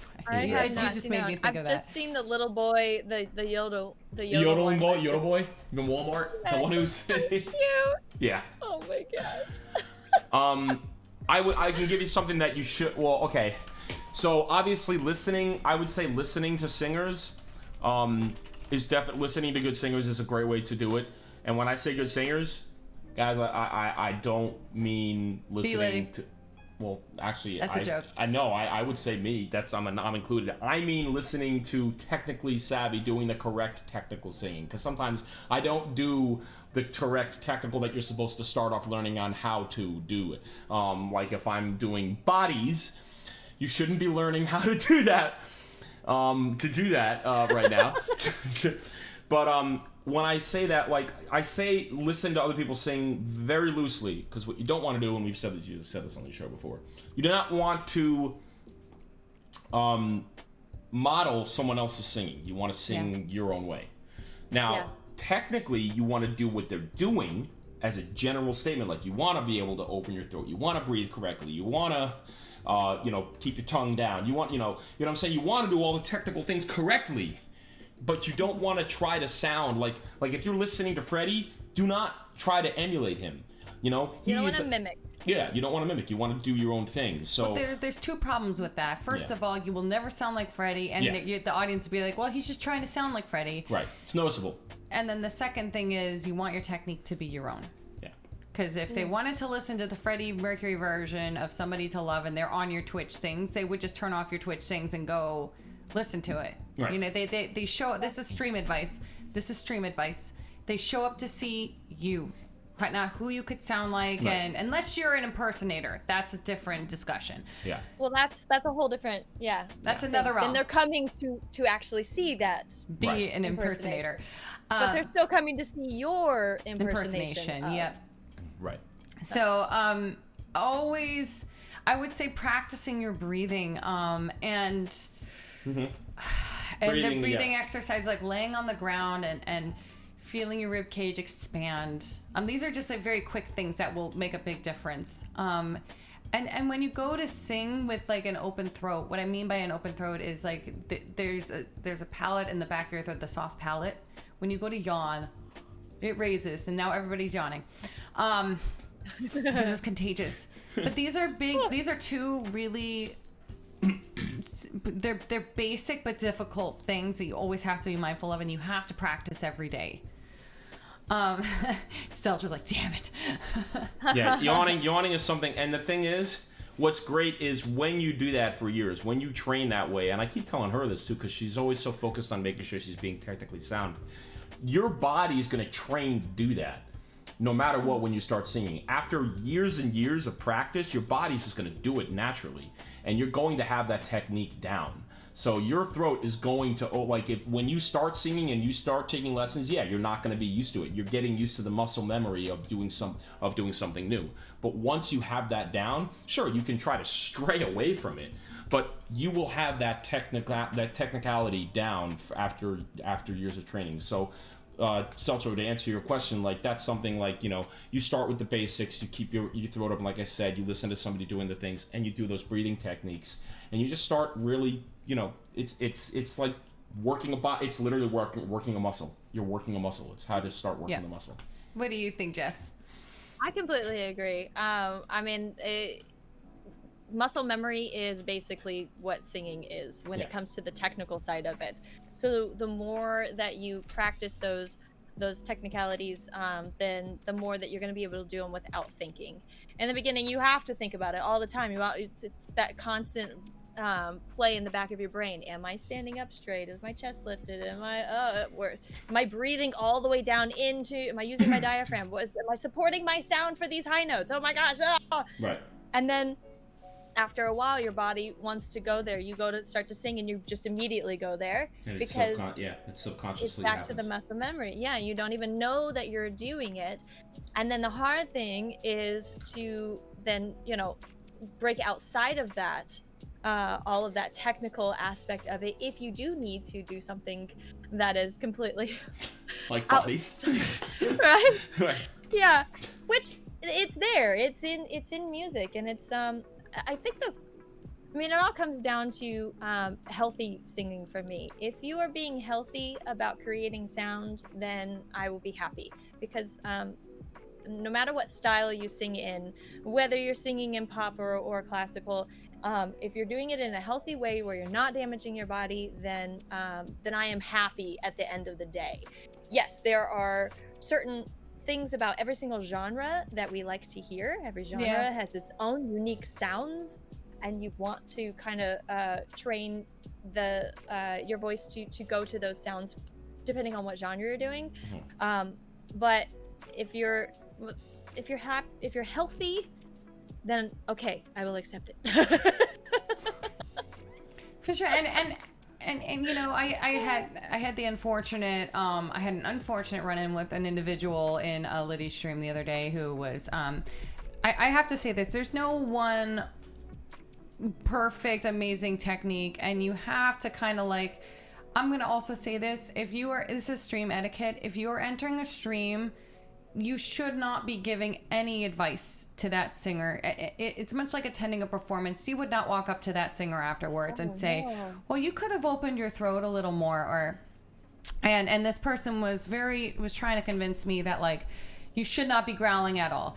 You should not be screaming at all. And that there are no techniques available for this. And they were very nasty to me in DMs afterwards. And I just said, this is just etiquette. I'm not calling you an asshole. I'm just telling you, this is real talk.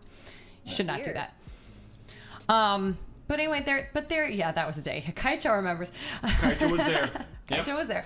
Oh, no. Yeah, it was on my stream, yeah. I mean, imagine telling B-Liddy what to do. But there is a technique to screaming. Do I think it's more sustainable? Like, there's a sustainability to these things. And the answer is, an opera singer is going to last longer than a scream singer. Correct.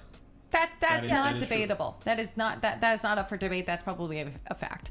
But there's also hazards and to the string operatic singer singing. will tell you the same thing. The Correct. person that's doing that style will tell you that because it is really, really hard on your body, and some styles are just more physically demanding than others. I mean, there's a reason. Like, scream bands do not last over 10, 20. Well, The value in that is 20 the years. excitement of the recording, Right. you know, Right. and the things you can accomplish with amplification. Like, you know, back when opera singers were being trained, there was no amplification. It was all live. So you learn a certain way. And even the golden age of musical theater, there was no amplification. You were singing over an orchestra. So like opera singers and musical theater singers and even some pop singers, they were all interchangeable. Mary Costa, the singer who sang Sleeping Beauty, she was also singing at the Met.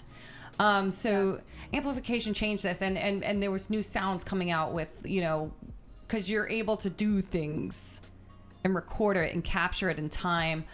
I would say, like, you know, Idina Menzel singing "Let It Go." She was never able to sing it accurately live, but there's something very exciting about capturing what she did in a studio, and that's valuable. That moves people, you know. And so you can't really discredit the value of that, but you have to address it in sustainability. And truth be told, Idina Menzel is not the most sound technician. She's an exciting singer. It's a beautiful voice, but there was a reason she could not accomplish the last verse of that song live, ever, without you know.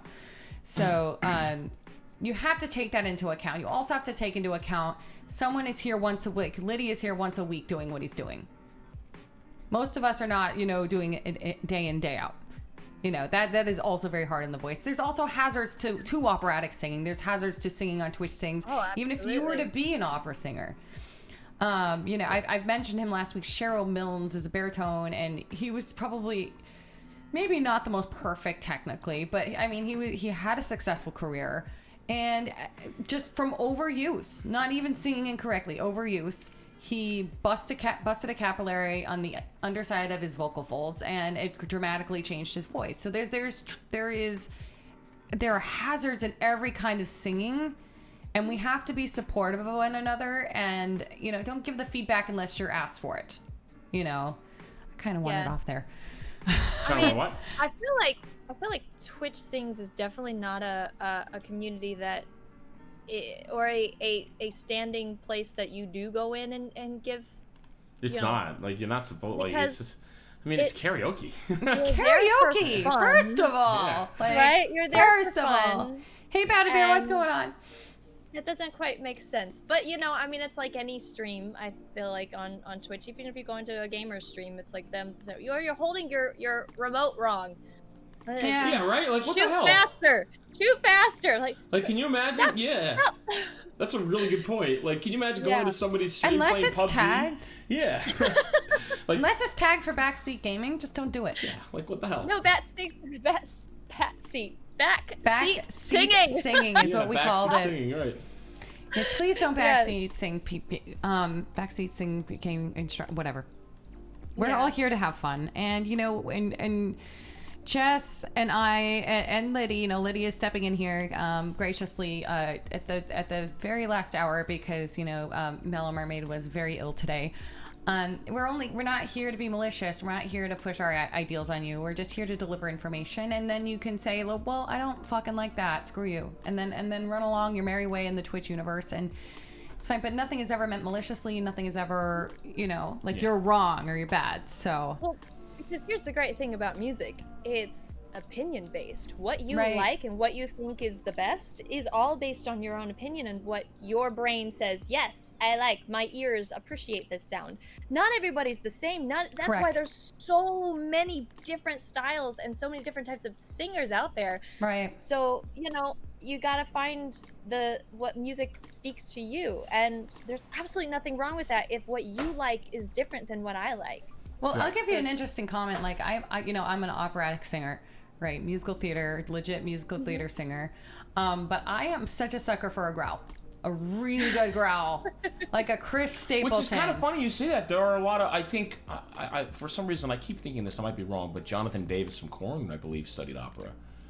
Yeah, and Pat Benatar studied opera. Right. There's a lot of screamers that actually did a lot of studying in opera. So I mean, they kind of there's a technique but even though they sound completely different, there's a lot of maybe technical things that require the same. Yeah, they require the same that technique. can carry over. Right. Absolutely. The technical Basics. side of opera Right. totally help you with that scream and that whole genre, and help you save your voice for a longer term. Yeah, like in David, use. screamer singer Dave Draymond. Yeah. That was the person was trying to tell me that like vocal coaches poo-poo on him and how he had vocal damage, when actually the opposite is true. Yeah, they actually praise him, and there was a website that said so. And I would even argue that having he showcased that song is even more beautiful, The Sound of Silence, which is what Liddy was singing at the time.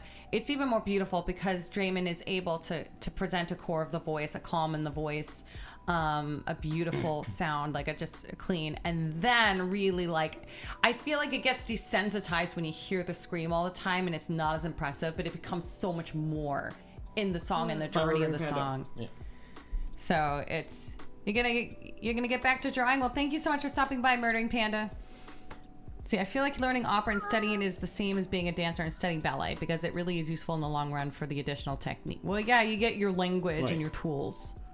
Oh, absolutely. Hockey players studying to figure out skating. Yeah. Classical singing and the whole side of the technical aspect is definitely can be very, very helpful in any genre that you want to sing. And there's a lot of music teachers out there that will say, oh, I don't teach classically, but when you actually then analyze the way that they do their warm-ups and what they're talking about with breathing and placement and things like that, you're like, well, that's just classic. That is the classic. Yeah. Because that's the base. And so, yeah, all the songs that you're working on might be pop songs, and they might be, really contemporary stuff. And as far as like how you shape the vowels and put emphasis on certain parts of the song might be very classical, or very contemporary styling, but your base goes back to classic. So you can't say that you've totally thrown that out the window, because it all is interchangeable, and it has to be there. A core of it has to be there in order for you to be able to function your body in a healthy way to make sound. Right. Lost Lukey, thank you so much for the follow and welcome to our podcast. We'll move along to our next question here. Rev has asked, springboarding off of Alex's question, how do you figure out and invent harmonies for songs that don't have them in the original? That is a very tough question to. We kind of touched on it a little bit, but play around. Playing around. You have to just. The one thing that I'm trying to teach, especially my youngest kids growing up and moving into music and getting more familiar with it, is you have to be okay with making sounds that are not pretty. You have to be okay with making bad, like not even bad choices, but choices that later on you listen back and go, oh, I don't like that. And because from those choices, you find the things that do work and you find what you like. So when it comes to harmonies, you have to play. Just don't be afraid to make a weird sound or a weird note in there, because sometimes that's where you find the beauty. The clash in sounds can be beautiful and so amazing. You know, it's funny. It doesn't have to be perfectly lined all the time. I had a friend of mine. When I made music, and I did this on like GarageBand. I used to do like produce like EDM music and stuff. And I always said this to him. It's really funny. The mistakes you make end up being the coolest part of the song. Like the stuff you never meant to happen end up being surprising and really being like the best parts. So I mean, that's if you're like making music. But yeah, like Jess is saying. You never know. It could work. Sometimes the things that don't sound like they should work incredibly.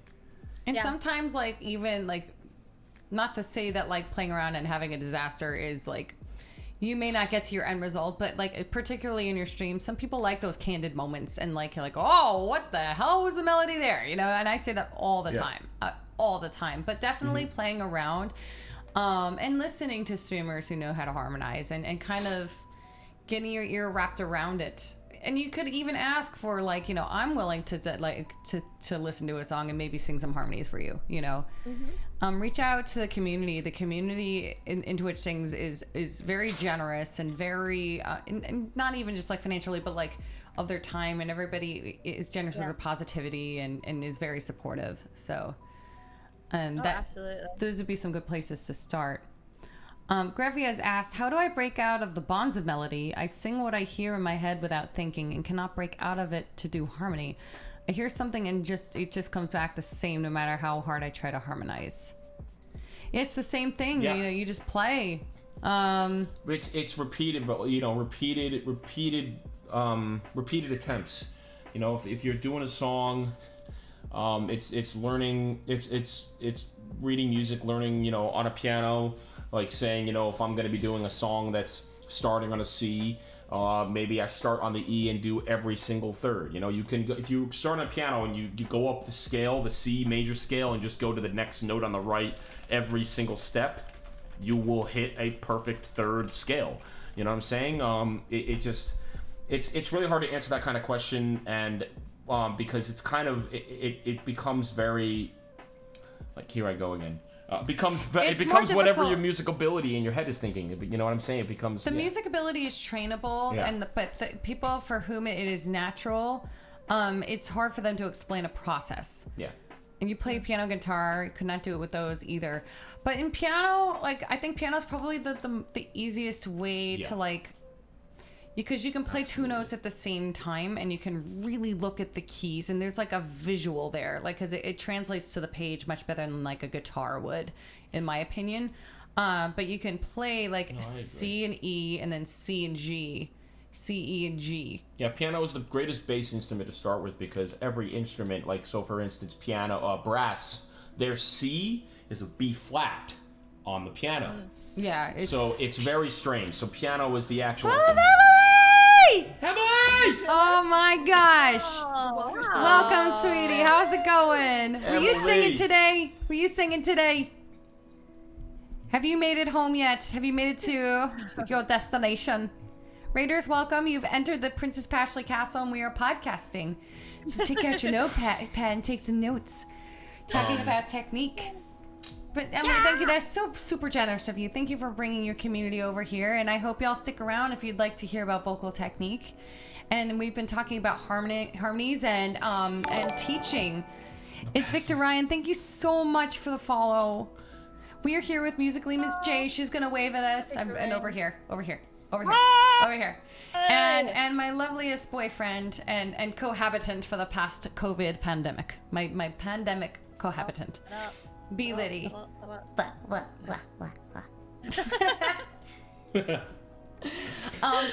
But sitting down with like a keyboard and playing the intervals will help you hear it. And and a bunch of these tracks have been going around. Like Tea with Charby did a project with You Will Be Found, and she submitted the different parts for the choral arrangement that she was trying to put together. So I think working on an instrument and because a harmony part could also become a second melody for you. Mm-hmm. I was gonna say, that's what I tell my students. Just come up with a brand new melody. Don't think of it as a harmony. Come up with a completely different melody. Use the same rhythm, but come up with a completely different melody, and then record that. Stay with that. Once you hear the two together, then you pick the notes that you like and you keep those. Correct. Absolutely. Yeah, and Greffy, you were saying it's hard with the guitar and the piano. With them, it's better that way because you actually have the ability to test the notes out a lot easier when you have a piano or a keyboard that's giving you an exact pitch. Or you also have the notes right in front of you that tell you that this is an E or this is a B right on that clef scale, like on the treble or the bass clef. So when you're playing, it's like an actual instrument. It becomes a little easier in that aspect because you have that objectivity. Especially guitar is a great instrument to learn, especially if you want to do like music and performing arts here on Twitch and piano too. Piano for sure, but piano is like I said, just because you can hit the note and it's there. You know what I mean? With guitar and all of these other instruments, there's like other technique involved. And not to say that piano is not a technical thing to play, but in order to make that sound, all you have to do is press a button or press the key down. Oh, was that you? Oh. Yeah, that was me. Oh, I'm looking back. Is that What? like Luke's not here? Luke's not here to Yeah. scare us. See, how'd you do the co-op stream? That's really cool. I'll deviate off a topic a little bit here. I do a window capture in a Discord call, and in particular in my Discord server, I will. Your piano's so out of tune. That's tough. I hate it. Like Piano I hate being out of hearing- tune, that's tough because that also costs money to tune. That's You only have annoying. guitar. You can't play anymore. But I still know. I'll do it something else. Yeah, that's the other thing. Guitar is a lot more difficult, especially like, B. Liddy's been trying to play my acoustic guitar. Not trying. He's succeeding. But it's a lot more difficult than a... Trying's better. Okay, trying. But it's more difficult to press down strings. See? You Yeah. finished your cardio, Gifbo? Yes! Yes! But yeah, I think, and listening to, like, Griffey, you are definitely a woman who has music in her head and in her heart. And I Griffey, we feel can like... hear you. Yeah, For I hear sure, this. I can hear that, and I can tell that about you. Yeah. And if you come up, like, with your own melody, I think that is perfectly within your capability, and that would make it more fun for you. And even like Jolie at 4, when she's harmonizing and riffing, it's not necessarily like a direct harmony over the song. She'll just kind of move in with what she's doing. You started with an acoustic guitar. I think that's a good way to go. So did I. Actually, I Oh, started on a folk guitar. Folk guitar. That's the Oh, best way because wow. you don't have aluminum strings, you don't have metal to really Yeah. give you the callus. You start with I started with synthetic gut strings, and it makes it a lot easier on your fingers. Yeah. So our next question here, I'm going to pivot back to vocal technique and teaching. So Rachie has asked, where did you guys train to sing and teach? And what type of trained singers are you? Curious, as I've taught acting through song, but never actual technique, and wondered what qualifications you need to do that. So the easiest answer is you don't really need any qualifications, right? Like, nobody's going to come and arrest you for teaching a voice lesson. Now, Yeah. the manner of success you'll see with that, if you don't know what you're doing, you're not. Reputation. Reputation. You're Right. talking to a master's in music. You're also talking to an actual professional music trainer. And then you have me, who I've never taught music before, but I've taken lessons for years in 3 different instruments, 1 instrument including your voice, meaning voice. So, it doesn't really, like you said, it doesn't really take a certification or special That's not things. that was my Right. unhelpful answer to Right, that. exactly. But it's relative, it depends on the success of your singers and Hey, how, Darknessa, welcome. you know. But it's I would say if you're looking at someone's qualifications, one of my best friends in the entire world doesn't have a huge amount of like education. Like, she doesn't have an education degree. Well, now she does, but like she's an amazingly gifted teacher without having to go through the education route. And I don't know Jess's background. And I have a master's and I have a bachelor's. I don't know if I'm more qualified than Jess is to teach. I have like hormonal knowledge and because there's so much more to teaching technique than there is the knowledge of the technique. There's the psychology of it. There is knowing how to communicate. So seeing someone with like an established studio, a lot of students talk to, speak to people. I'm not saying this is what you're asking, but this is kind of just a general note. Like, speak to people currently taking with that teacher, and find out what you like, and take a trial lesson. And also best to remember your personality. Probably if it doesn't fit with the most popular teacher in town, it doesn't mean that you're bad or that teacher's bad. It just means that the relationship doesn't work. At University of Maryland, there were 2 teachers. One was Linda Mabs and the other was Dolores Ziegler. Dolores Ziegler was probably the more well-known of the 2 of them, but they were 2 beautifully amazing teachers. I worked better with Dolores because at the time I had an 18-month-old who was waking up 4 times in the middle of the night, and I arrived in whatever condition I was in. I was like, man, I was up 4 times changing poop. Something like that.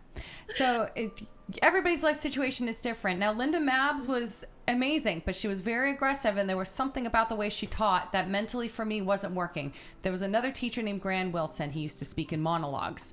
And for me and my brain, I need back and forth because my working memory, I cannot process beyond 5 or 6 sentences. That's just who I am. Maybe that's my defect, but anyway. But Jess, what did you do to prepare to become a teacher? Like, what was I won't say fall into teacher, but how did you become a teacher? So how I became a teacher, I initially went the music education route my freshman year of college. I went to the University of Indianapolis because that's where I lived at the time. And I did it once the first semester. First day I was like, yes, this is what I want to do. I love education. My mom's a teacher. My mom taught 2nd grade for years. Always been around that aspect of teaching kids and growing and helping them learn. I was like, I think I want to do this. And so first semester, got through that. At the end of that first semester, I was like, nope, I don't want to teach in a public school. Right. Because that's where everything different went, animal. where they showed you. And I was like, all right, I'm gonna perform instead. So I switched over my major, and I ended up transferring out to a school called DePaul University in Greencastle, Indiana. Yeah. I went to DePaul University, Chicago, in the Lincoln Park campus. Okay. I went wait, you said Greencastle, DePaul. W. Gotcha. Yeah. Damn it, we almost had a I moment. know, right? No, Here, and I'm gonna press this button. It's all. Damn Oh it. my gosh, I love it. No, it's all performance there. Everything is performance based. They have classes on education, and they train you so that you can teach your own private lessons and have your own studio after.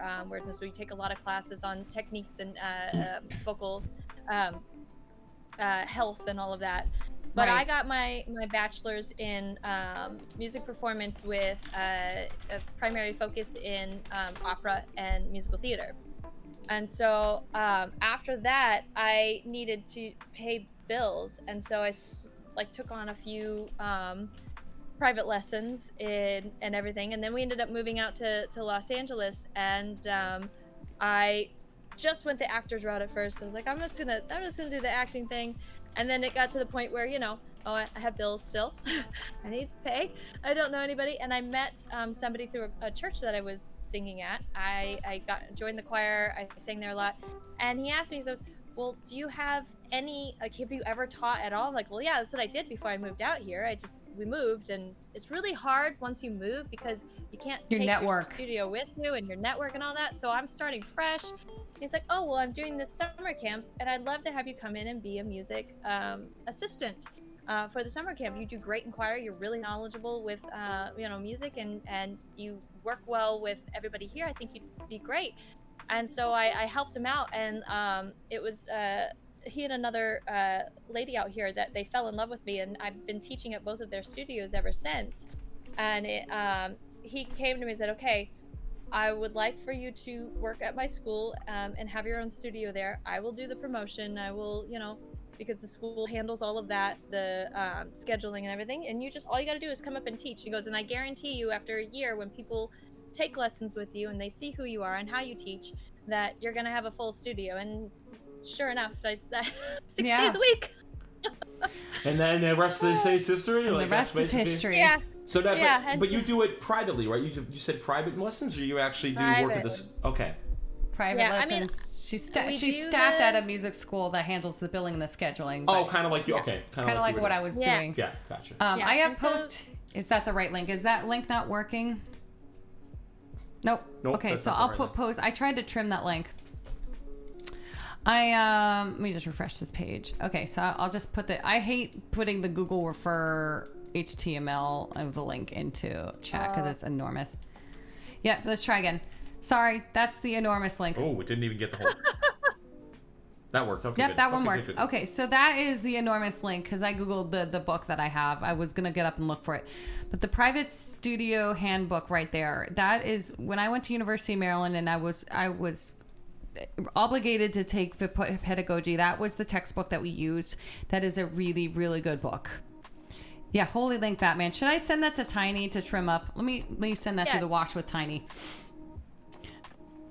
I like that. Yep. I like the way that sounds. Send it through the wash with Tiny. You gotta launder the link. Launder the link. My goodness. So in just like a couple minutes here, guys, we're gonna have our, our free consultation. All you have to do is hit _raffle. I think I've only seen a few people jump in. And so if you're interested in us reviewing your video, live video, let's see. He's on mobile right now. We're on mobile. Oh, okay. So I won't do that. But like, if you click that enormous link I just shared with you, it'll bring you to that book. Yeah. And it's not too expensive. It's not a big book. But there's like business strategies there if you're not working for a studio, and like ways to bill, stuff like that. But also, and there's a wealth. I think reading books is maybe a really good way to do that, and maybe taking lessons yourself. And then like what I'm starting to do now, because I'm finding enjoyment in this podcast, is I'm giving online, I'm saying consultation, but like I'm doing that for free right now. Thank you, Zick, thank you. You're amazing. Mods. My mods are amazing, and I love you all. Thank you. Rachel, you're so welcome. You're so welcome. But yeah, read the books, and talk to music schools if you are interested in starting, because they will have the clientele, they will have the reputation already there, they will be doing the billing. Will you get paid as much as if you were running your own studio? Absolutely not. But that's a much more difficult way to start. So no, you're amazing. You're amazing. So, like I said, hit !raffle if you would like to have that consultation at the end in the next 5 minutes here. But I want to hand this over to Jess here. That was so generous of you to hop in here with us. Do you want to talk to us about your streaming schedule and what you like to do? Sure. So right now I'm primarily doing either Twitch things or playing some other games sometimes. I like Outer Worlds, and I like playing Raft, and I like playing like literally anything. But I'm actually gonna be streaming tonight. There you go. When we're done here, I'm gonna go over and I'm gonna sing, because I still owe singbacks, and probably gonna open up a queue tonight and everything. So I normally stream Tuesdays, Thursdays, Fridays, and Sundays, or where my schedule is currently.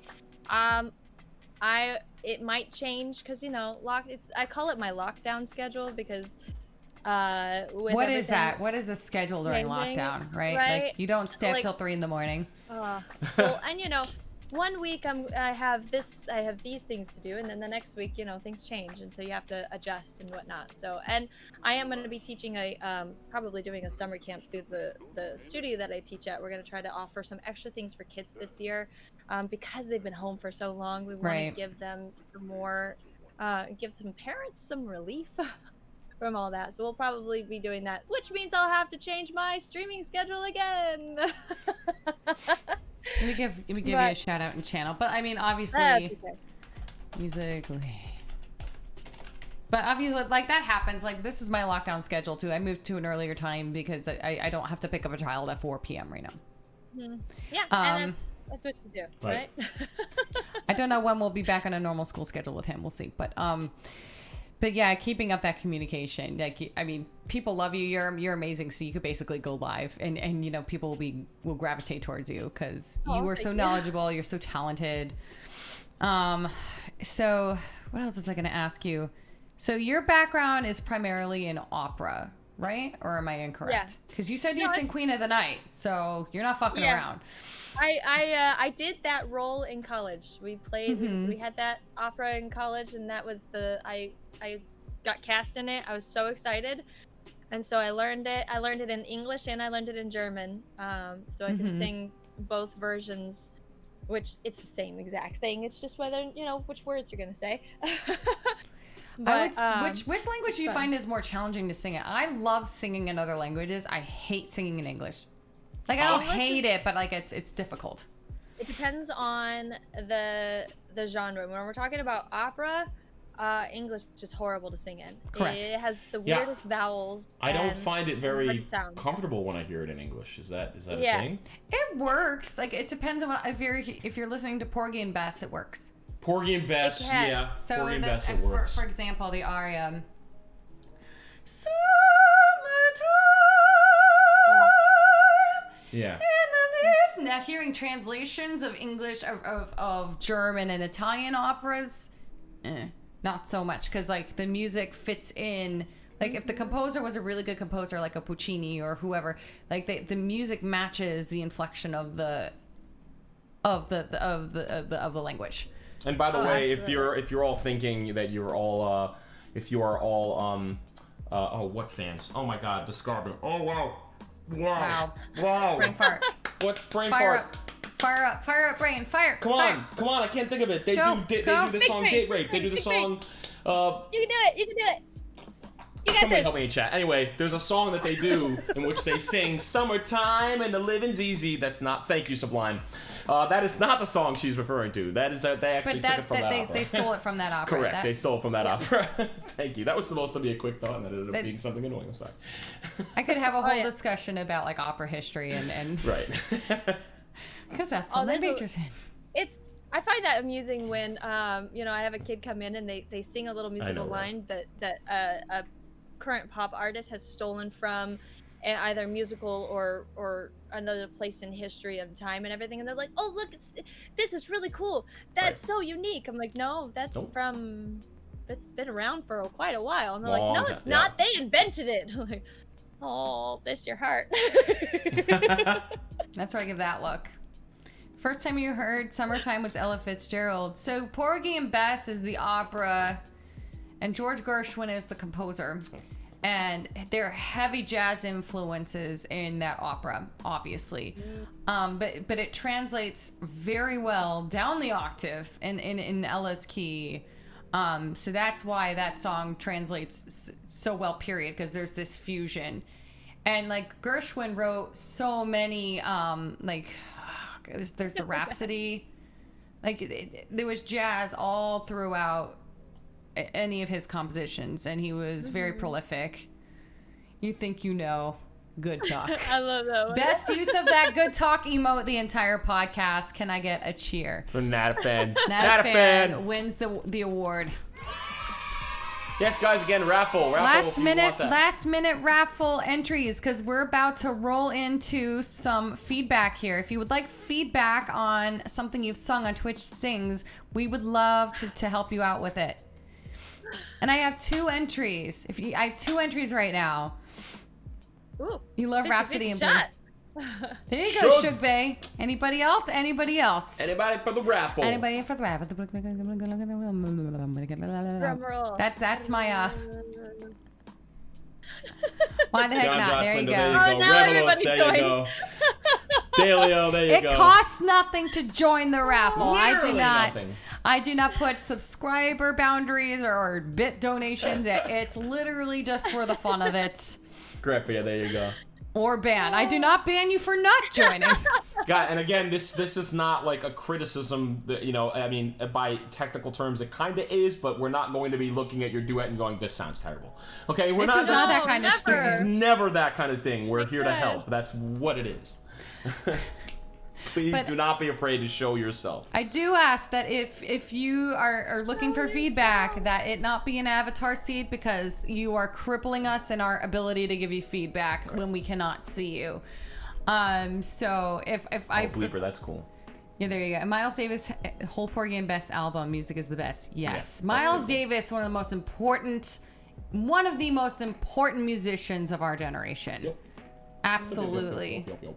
Absolutely. Moving jazz into blues, into funk, into, my God.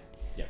I can Innovator. as an Innovator. opera singer, I used to be very focused on like opera, and that's all I listened to. But I tell you what, it was so liberating to go into the jazz and to go into pop music. Maybe not Britney Spears, but you know what I mean. Maybe not Britney Spears.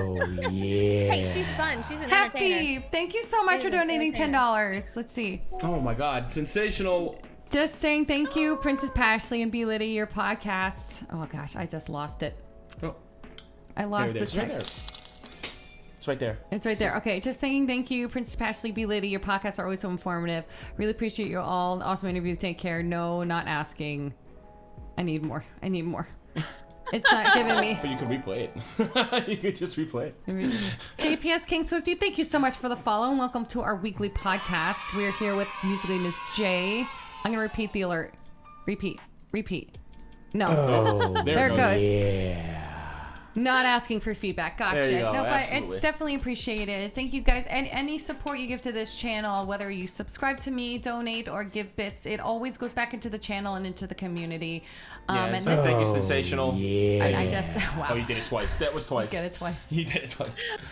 Sensational. Thank you for the 200 bits. I really, really appreciate that. But I do want to make this full time, and I know this takes time, and this is like a difficult situation for everybody. But I really, really do appreciate. Wow. How many times did you do it? I don't know how many Or times. maybe they're actually doing it. Maybe they're actually doing it 3 times. No, it was just one. It was just one. It was just one. Don't worry, Happy. It was just one. This is what happens when you're like fixing. Cassie Hughes, welcome. Yeah. Wow. What do we do? Do I need to like turn off the sound, the alert box? I don't know. What I told it was my fault. I told you to do it. Damn it, Liddy. Damn it, Liddy. When is my charity stream again? Okay, perfect point. Perfect. So Liddy and I, we are raising money for Feed America as part of Queen of Stars charity event that she has set up. But it's worldwide, and she's doing this in England, United States, everywhere. I think in Australia as well. But this Friday, 7 p.m. Eastern, we're having a princess dress-up party. I don't know if we're gonna have like a party of people singing, but for sure it'll be Liddy and I. We've had a couple stabs at this. We raised money for Encore. We raised money for teaching youngins who died very suddenly a couple months ago. It's like, I think we figured it out. I think it's done now. But we'll have, I like to incentivize with putting dresses on. If we reach the donation goal of the entire stream, Liddy will come out with a princess dress on and a wig. And he's not happy about this. Oh, that makes me so happy. I've set our goal for $1,000 because so many people are in need of help right now.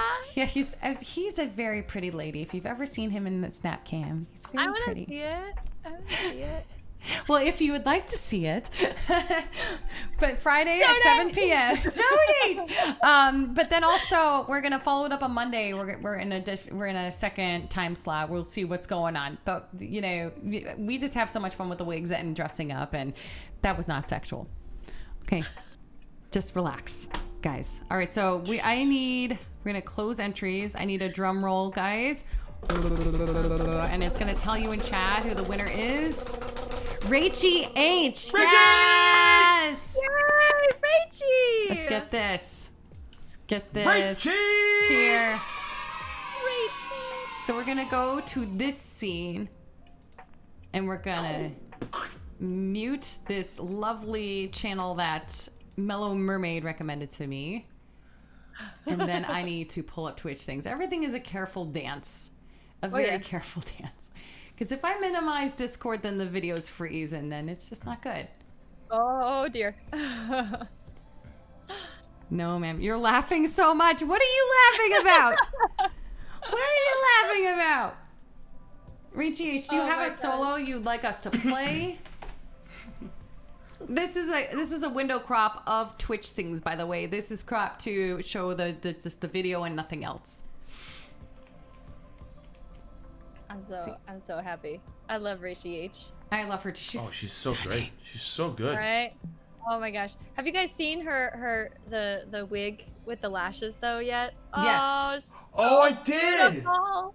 It's I know amazing. it's the blue one, right? Let's go back right here. Yeah. Right there it is. Yeah. We'll just show it off for a second here. Guys, Rachie H, look at the lashes. Right? Oh, my gosh. my Lanta. Katy Perry, eat your heart out. But it's not Katy Perry. I know. I It's thought I know that, but I just can't. Damn it, Liddy. Katy Perry. Just kidding. Just kidding. Katy Perry had that whole thing on when she was doing like her first couple albums, I think. So I'm trying to think. I'm trying to find one that is like lends itself to singing. My Immortal. Got it. Real Slim Shady. We should totally do it. No. This is why. Don't do any of the hard to say goodbye. I'm being stupid. No. You're just being silly. But do you want us to play My Immortal? There's like these long sung lines, and Rookie, welcome. Oh, especially the acoustic version. Yes. DeJackson81, welcome. Thank you for the follow. Welcome to our podcast. We're about to give some feedback. Rachie H was our winner. That's fine. Okay.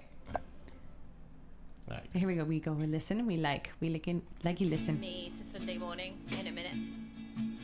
Also, she's British, and that's like one of my favorite accents. Oh, I never knew that.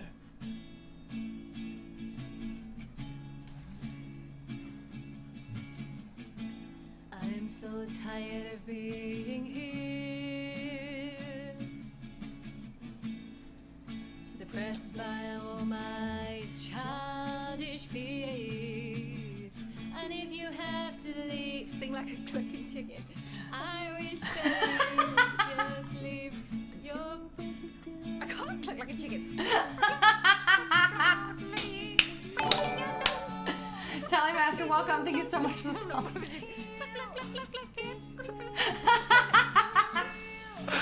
I think we chose the right one. No. No, she's back at it. She's back at it. Okay, here we go. Okay.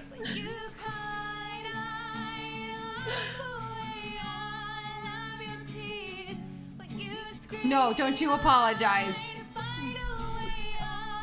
It's beautiful. Stunning.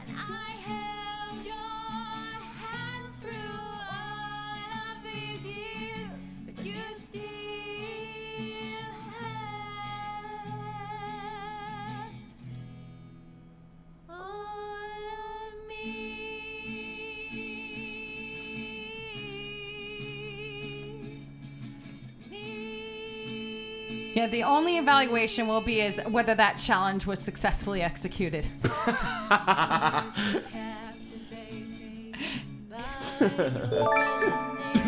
Shugby, thank you so much for the 4 months.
Yes, that is my dad. Hi, Dad.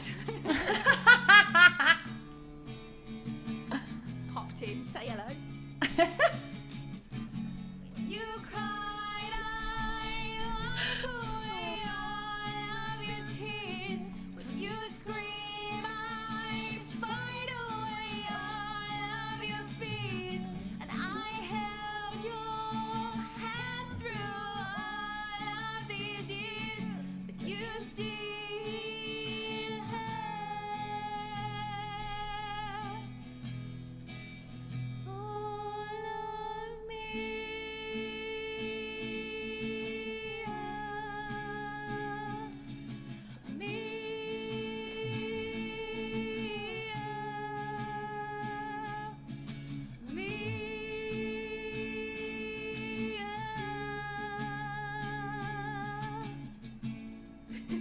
Yes, she got 3 stars, guys. 3 stars.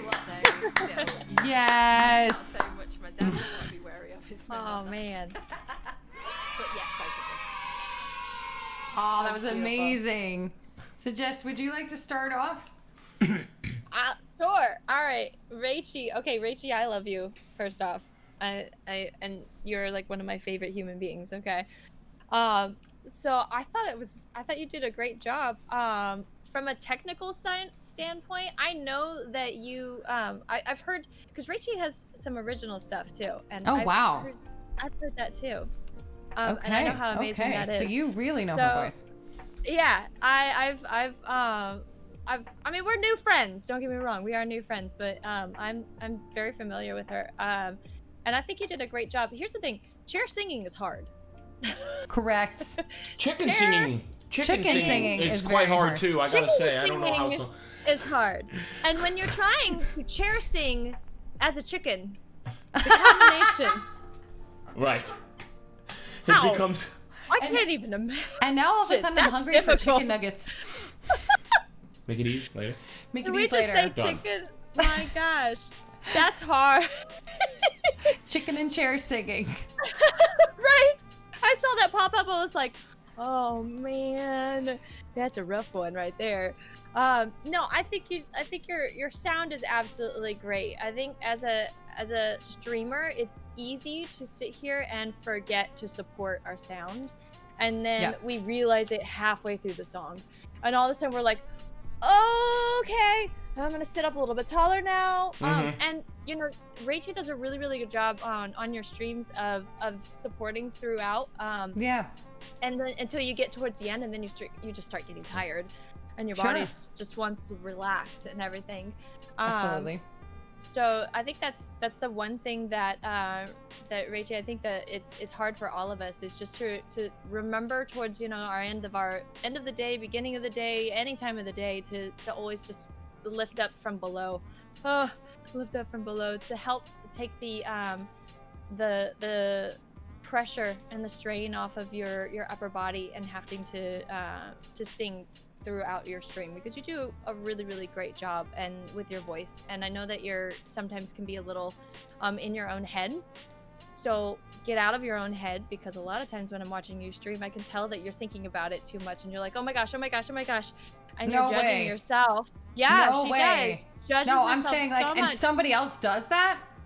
Yeah. He's Right? giving me very stern looks. And you are a beautiful, amazing person. So get out of your own way, because you know what you're supposed to do, and you can create these beautiful sounds and beautiful melodies and have such a fun time watching you stream. So don't hold your own self back, okay? I love you.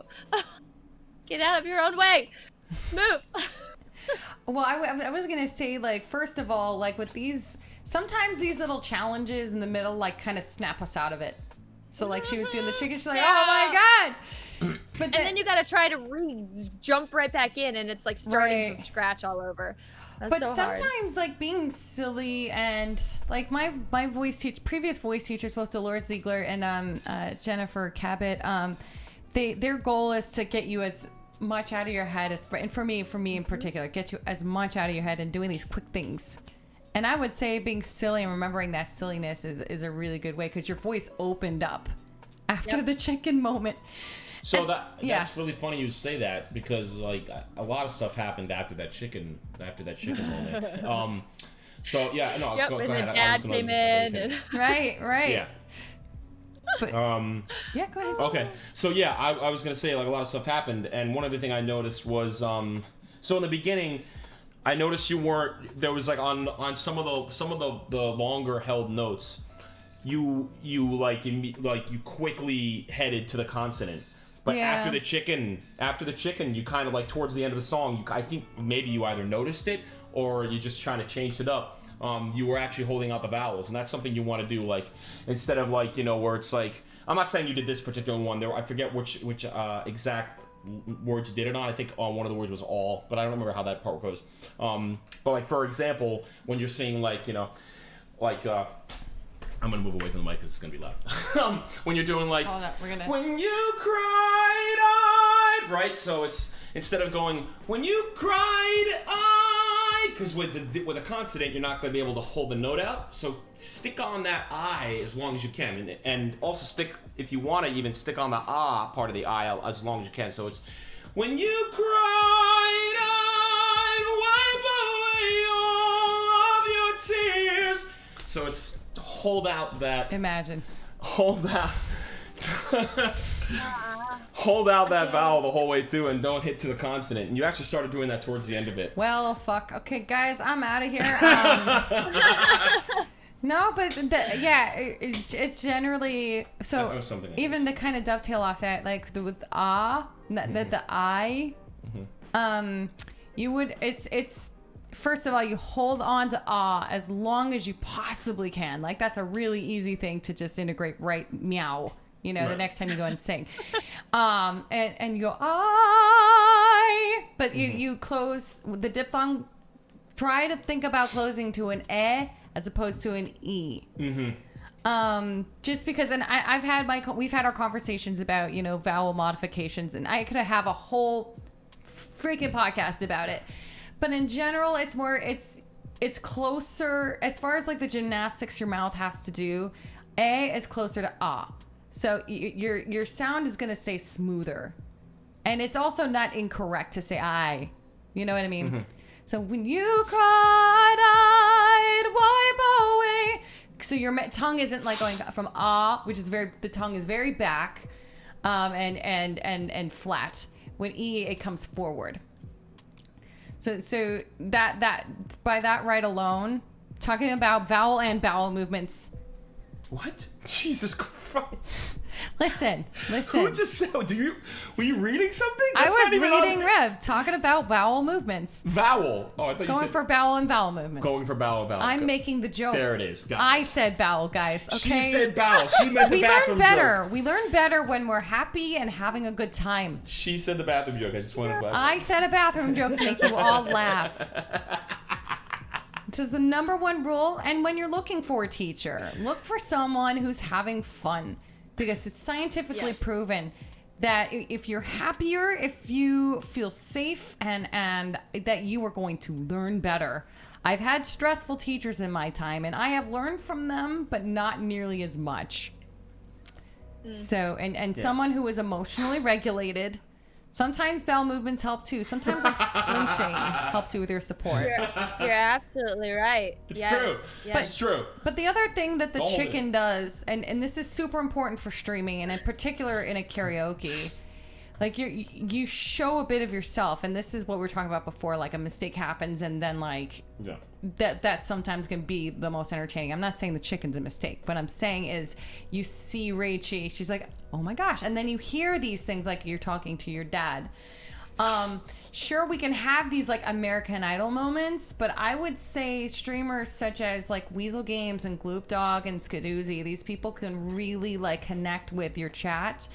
They succeed because of that, Natafan's another one, really connected with chat and building community, and that's what is very vital to Twitch streaming, and people can be attracted to a beautiful voice. There's Joliet 4. She is incredibly down to earth, and when she brings people in for her duets, live duets, she talks to them a little bit, and but she's an incredible singer. She is otherworldly. She's amazing. But always, even in your duets, try to keep that connection. It's not about American Idol. This is a karaoke app. And if it was about American Idol, then you would go to music and performing arts. Right. Yeah, that's true. So, Rachel, you're welcome, by the way. You are very welcome. yeah, thank you so much for Absolutely. everybody. Thank you so much for being here. I appreciate you all.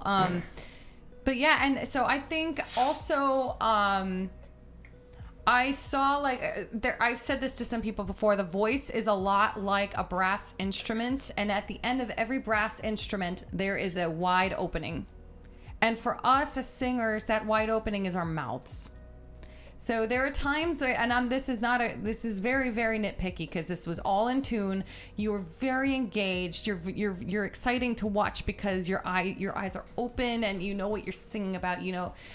But if you open your mouth more, and when if you practice off stream, particularly this song, and you put your hands on your face, and just think about more of like a Julia Child approach to your singing. It's elevated, it's not how you would naturally speak, but singing is not necessarily speaking, it's extended speech. So you have to make the room for all that sound to come out. Why isn't this American Idol? Fuck. Mind blown. Listen. You know what? All right, we're going to go raid some. No, I'm just kidding. For sure, I think that's the number one feedback I can give a lot of singers, and even myself. You have to there's physics behind this. There's the singers. You have draw attention. I have had jaw tension. I had to have a mouth guard as a kid, and going through my divorce and the season of life, I am a teeth grinder. So I know exactly how you feel, and I need to be made aware of it. And kind of watching yourself back, like that's the other beauty of Twitch things, is you can watch yourself back and say, well, that was kind of tense, and I'm gonna, carry a lot of stress. So like you can do these, jaw wiggles. Jess can probably jump in here and give some more exercise. Like throw in the rubs. The rubs help. Yeah, I was doing that just before. You can tell where the jaw is when you open up your jaw, when you go. Natty just sent his stress all to you via Office Space, a la Office Space. It's an always stressed word. Remember the scene? Helps loosen things up. Helps loosen things up. Anything that you can do to just kind of relax. But here's the other issue though. If you know that you have tension and you know that you have stress, then that's always going to be in your brain. Right. And that's going to be it too. So part of it is actually making sure that, the muscles and everything are loose and relaxed, but then also turning your brain off on that particular part of it and just letting it click away, because having fun while you're singing, that causes it to turn away and everything to relax, because when you are enjoying yourself, your body is going to relax. It's what happens when you are happy. Fool the brain with whiskey. Right? It really works. As cheesy as it sounds, be happy. Really does work. It really does work. The chicken it does wonders for everything. So and doing like and practicing with like an over exaggerated yeah. Like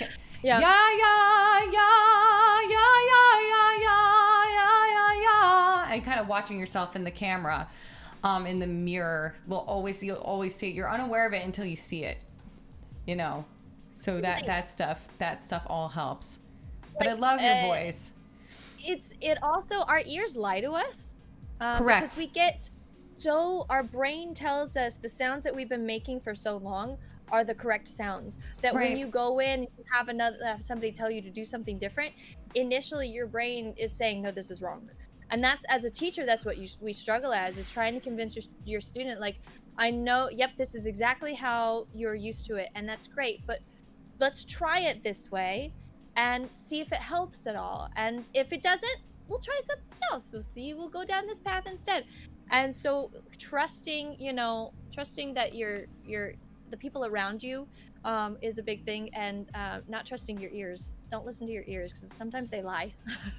Yeah, well, no, I can give my own story here. Like, I was listening for the clearest sound possible, and what that was doing for me, what I was accomplishing. The term is called adducting. When you bring your vocal folds together, that is called adduction. Adding them together, adduction. There are muscles that bring those vocal folds together, and if they are tense because you're trying to make a clear sound, you're kind of dampening the sound. And I did not realize this until about 2 years ago when I first started lessons, that like I was hearing something a little more fuzzy in my ears, and she was like, no, you got to listen to this back, and when I listened to it back, I was like, holy cow, there was so much more sound coming out.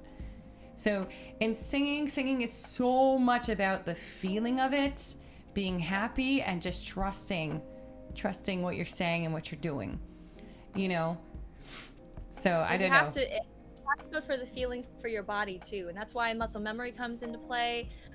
Because if you try to always recreate the sound that you're used to hearing, then it's gonna be wrong. There'll be something, because your body's constantly changing. There's like one day your nose is sniffly and the next day there's not, so you're not going to be able to rely on the sound being the same. But if you go with the feeling, and you know that you're creating things in the same way based on how your muscles feel, then you're going to be golden. I would say like just doing as much as makes you happy. Like practice, the practice of practicing should make you happy. But I will say, the more you do off stream to work on your technique and your singing, the more sense of relaxation you will have once you get to the stream. And there have been times where I have been very, very ill, but I have done the work before. And I can post the video in my Discord. I had to wake up and do a church gig, and I had been coughing all night, and I literally did not have very much voice. But because I did the work and I had the technique, I was able to do that gig. I mean, it would have been a disaster for that church if I had called out for that gig. That would have been absolutely catastrophic. So there's so much. You get a sense of relaxation. You know what to do if you do get sick, even before a stream. You know, if you still want to go live and you can still do what you can. You know, it's super super important and can. It's not to be, you know, better than everybody else or to be self-elevating, but it's just to bring relaxation to your stream and people will pick up on that. People will pick up on your joy if you know what you're singing about or your sadness. Like that song hits home for me because that reminds me of my ex-husband, you know, so that I always tap into that when I get on that train. So here you go. Yeah, emotions are very, very, very important with music because that's how we relate to each other is with the emotion of it. But the technique stuff is important too. Absolutely. Well, yeah, but because the technique is there they're your paintbrushes. Yeah. You know, everything is at the end of the day, if you give a technically sound performance, but you're just staring at the camera, nobody. Yeah. It's not that nobody cares, but it's not going to hit people in the heart. You know, right? But like you could talk about this. Like you were just singing "Words Fail," and Lydia's going to be auditioning for no small parts, and that's more like the goal is more an acting exercise. Yeah, like I mean, well, Dear Evan Hansen kind of hits me, and like the songs themselves are pretty heartfelt. Like they kind of hit me hard, like because obviously I'm not like no one's I'm not him, but like the songs are relatable in a lot of different ways for everybody. And sometimes, like can't find the right words, and he is in the show. He is socially inept, and he has like a form of autism, and he can't socialize correctly with other people. And the song "Waving Through the Window" is literally metaphorically trying to wave to say like, "Hi, I'm here. I'm actually a person. I'm not just some guy who doesn't know anything that's happening."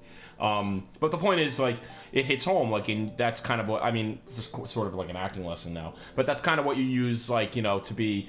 Like method acting is kind of what you use when you're using an experience. It doesn't necessarily have to be the same experience, the same exact, but it's something that's meaningful but it's an experience, to you. Right? It's meaningful. You're able to take the experience that the feeling that he's having, the experience. That's the word they use in acting class, and you're able to put it into your own, and that can actually generate some, that can generate right through your singing. That was what Ben Platt did, and what Jordan Fisher does, and Evan Hansen, and what any actor on stage is doing while they're singing. Valjean or Fontaine, specifically Fontaine when she's singing "I Dreamed a Dream."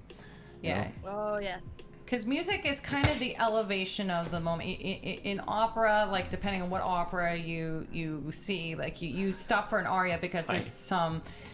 Right. I imagine having the best mods. Yeah. No, but yeah, I'm sorry, I'm running over a little bit. I know Jess needs to jet because she's going to be rolling out here and doing her stream. But it will give your monkey brain a purpose. You won't be thinking about to have the story of the song and what it means to you. And it doesn't, like, waving through a window could mean something completely different to someone else. Like, It could be a time when you were locked in a house, I suppose. I don't know. Right. But, like, it brings something to it because the technique is there. It's not the whole picture. They're your paintbrushes. So that's how we roll. Guys, do we have any candidates for our raid that we're going to bring? Griffia was asking. Griffia. We're Griffia, done. sorry. No. She was saying she wanted to know. I think we're done with questions for today. We're gonna wrap up. But I am always I have in my Discord the podcast questions channel. And I'm checking my Discord like at least 20 times a day, and I like to respond to messages and talk with you guys. And I'm sure, but yeah, ask him. I literally am. I don't know what I'd do without a phone. And stop by MusicallyMsJ's stream tonight, and don't bombard her with technique questions, but like just go and have a talk with her, and I love to chat. I am a very, very chatty person. She just said she loves talking. Ask me anything. You can ask me anything. I will answer it. Yes. And here too. He'd be super excited. Now, is he streaming Twitch things right now? Is he singing? Let's see. What's David doing?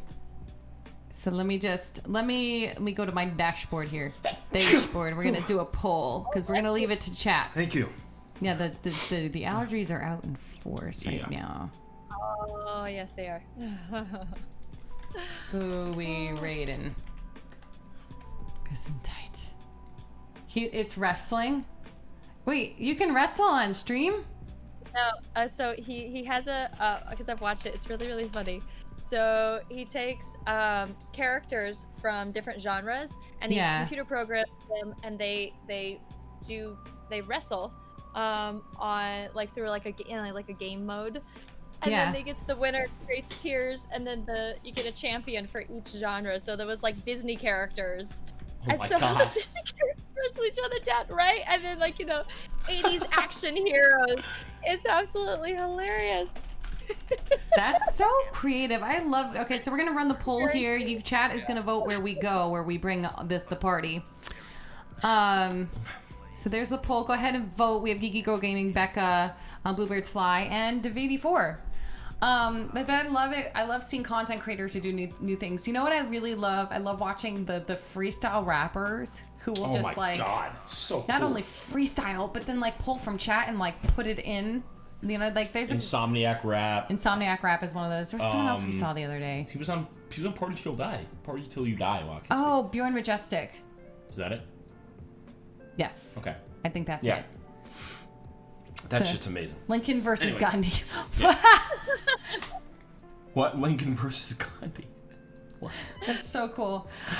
But friends, I'm going to be back tomorrow afternoon, 3 p.m. I'm going to be dressing up as Ciri and playing The Witcher 3 because I love that game.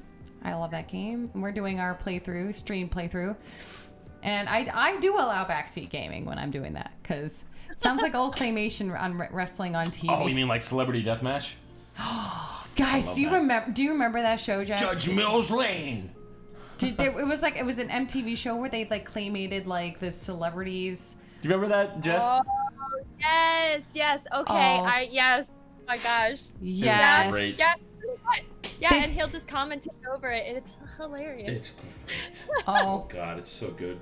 I always want the girl characters to win, though, and they don't. Me too. Let's see. What's another MTV show? Singled Out. That was another one I watched. Oh God, Next. He's Do you remember Next? No. It's one of the worst. You don't remember Next? No. It was like this person would go on, and then there would be a bus load of dates, and they each person on the bus got a chance to go on an hour long or hour and a half date, and they would be like, if they didn't like how the date was going, they'd be like, listen, what's up? I know. I was changing the scenes. Oh no, Jess was saying something. Oh yeah, no, Jess. No, you're right. Oh. And half the time they just barely walk up, and they wouldn't even say hi yet. And they'd be like, next. Next, so they walk off the bus, be like, oh No! yeah, no way, next, bye. If Tinder were reality. It's a reality. Oh reality. my God. It was probably acting. It was probably a lot of stage. I gotta be honest. Yeah. It definitely was. Yeah. It definitely, and it was pre-planned out who they were gonna say no to and who they weren't. Absolutely. So far into the conversation, they feed you, talking points. Yeah. Right. It's all staged. Oh, Don't let no reality TV is not reality. No. It is. Oh all yeah. By the way, staged. that's that. Yeah. By the way, All of it. that's your By TED the Talk way. for the day. Reality TV. But then it became a meme. It's like, can you believe this was a TV show? And it was like these tool bags being like, hi, my name's Jack, and I really want a girl with a nice bod that I can be around, if you know what I mean. Like the corniest jokes, say I need some watermelon, not the fruit. Like stuff like that. Like they'll say shit like that. Oh it was the most my ridiculous show ever. God. It was actually incredible. Anyway. Well, it looks like on. we're bringing the party to Geeky Girl. Guys, go ahead and hop in the Discord. My Twitter is somewhere in the new schedule offline page that Twitch has rolled out, and go ahead and follow me on Twitter. My Instagram is kind of more of an art gallery. I'd love for you to follow me there, but I'm more notifying people when I'm live on Twitter and Discord. I love to do movie nights, and they're a little bit impromptu. We're going to try to see if we can find a schedule that works for people. Like, we watched Spider-Man last night via video. I know Nat, a fan, likes to do that too. Still want to do Good Will Hunting. Still wants to do, we got to figure out Good Will Hunting at some point. Anybody like that movie? Oh my god. I don't know. One of the best movies of all time. Do you like that movie, Jess? Oh yes. Oh yes. Oh yeah. I think that's my Always a good- favorite Robin Williams movie. Yeah, I think it's mine too, actually. You like apples? I got her number. How about them apples? How do you like them apples? Come on! God, it's so good. That's It's it, so that movie. God, it's so good. Maybe It's we so can watch good. that tonight. My son is with his dad tonight, so we can watch it. You and me. That or Breaking Bad, guys. Or Breaking one's, Bad. One's in chat for no. Just kidding. Jess, do you like Breaking Bad? What's your favorite TV show? My favorite TV show? Oh gosh. Probably Big Bang Theory. I Oh, like okay. Big Bang Theory. I like Big Bang Theory. It Yeah. was so cute and just like lighthearted. Oh. Yeah. Lydia's introducing me to the beauty of lighthearted TV. Although we've been watching a lot of Property Brothers. We've been watching a lot of prop, which I like. I didn't at first, and I was like, this show looks dumb, but I really enjoy it. You learn a lot. You learn a lot. It's about not how really to- reality TV, but it's like it's a good application. It's Yeah. a good learning vehicle to learn about like different styles of you know, how you can decorate a house and learning about what can go wrong during a renovation, and even just about homes in general, like what you would need, like a return and Right. all this other stuff. It Property is Brothers, staged. It is absolutely, 100%. absolutely. But like I said, I've learned a lot from it. The construction happens. That stuff really does happen, though. Like the stuff he's saying and the stuff they're talking Absolutely. about is all real. Anyway, yeah. But we're gonna You give a gotta- countdown. It's rolling down on us. Everybody, say goodnight to musically Miss J. Thank Go you. see her later. But we're about to take off. Love you guys. See ya. Enjoy the rain. Yeah.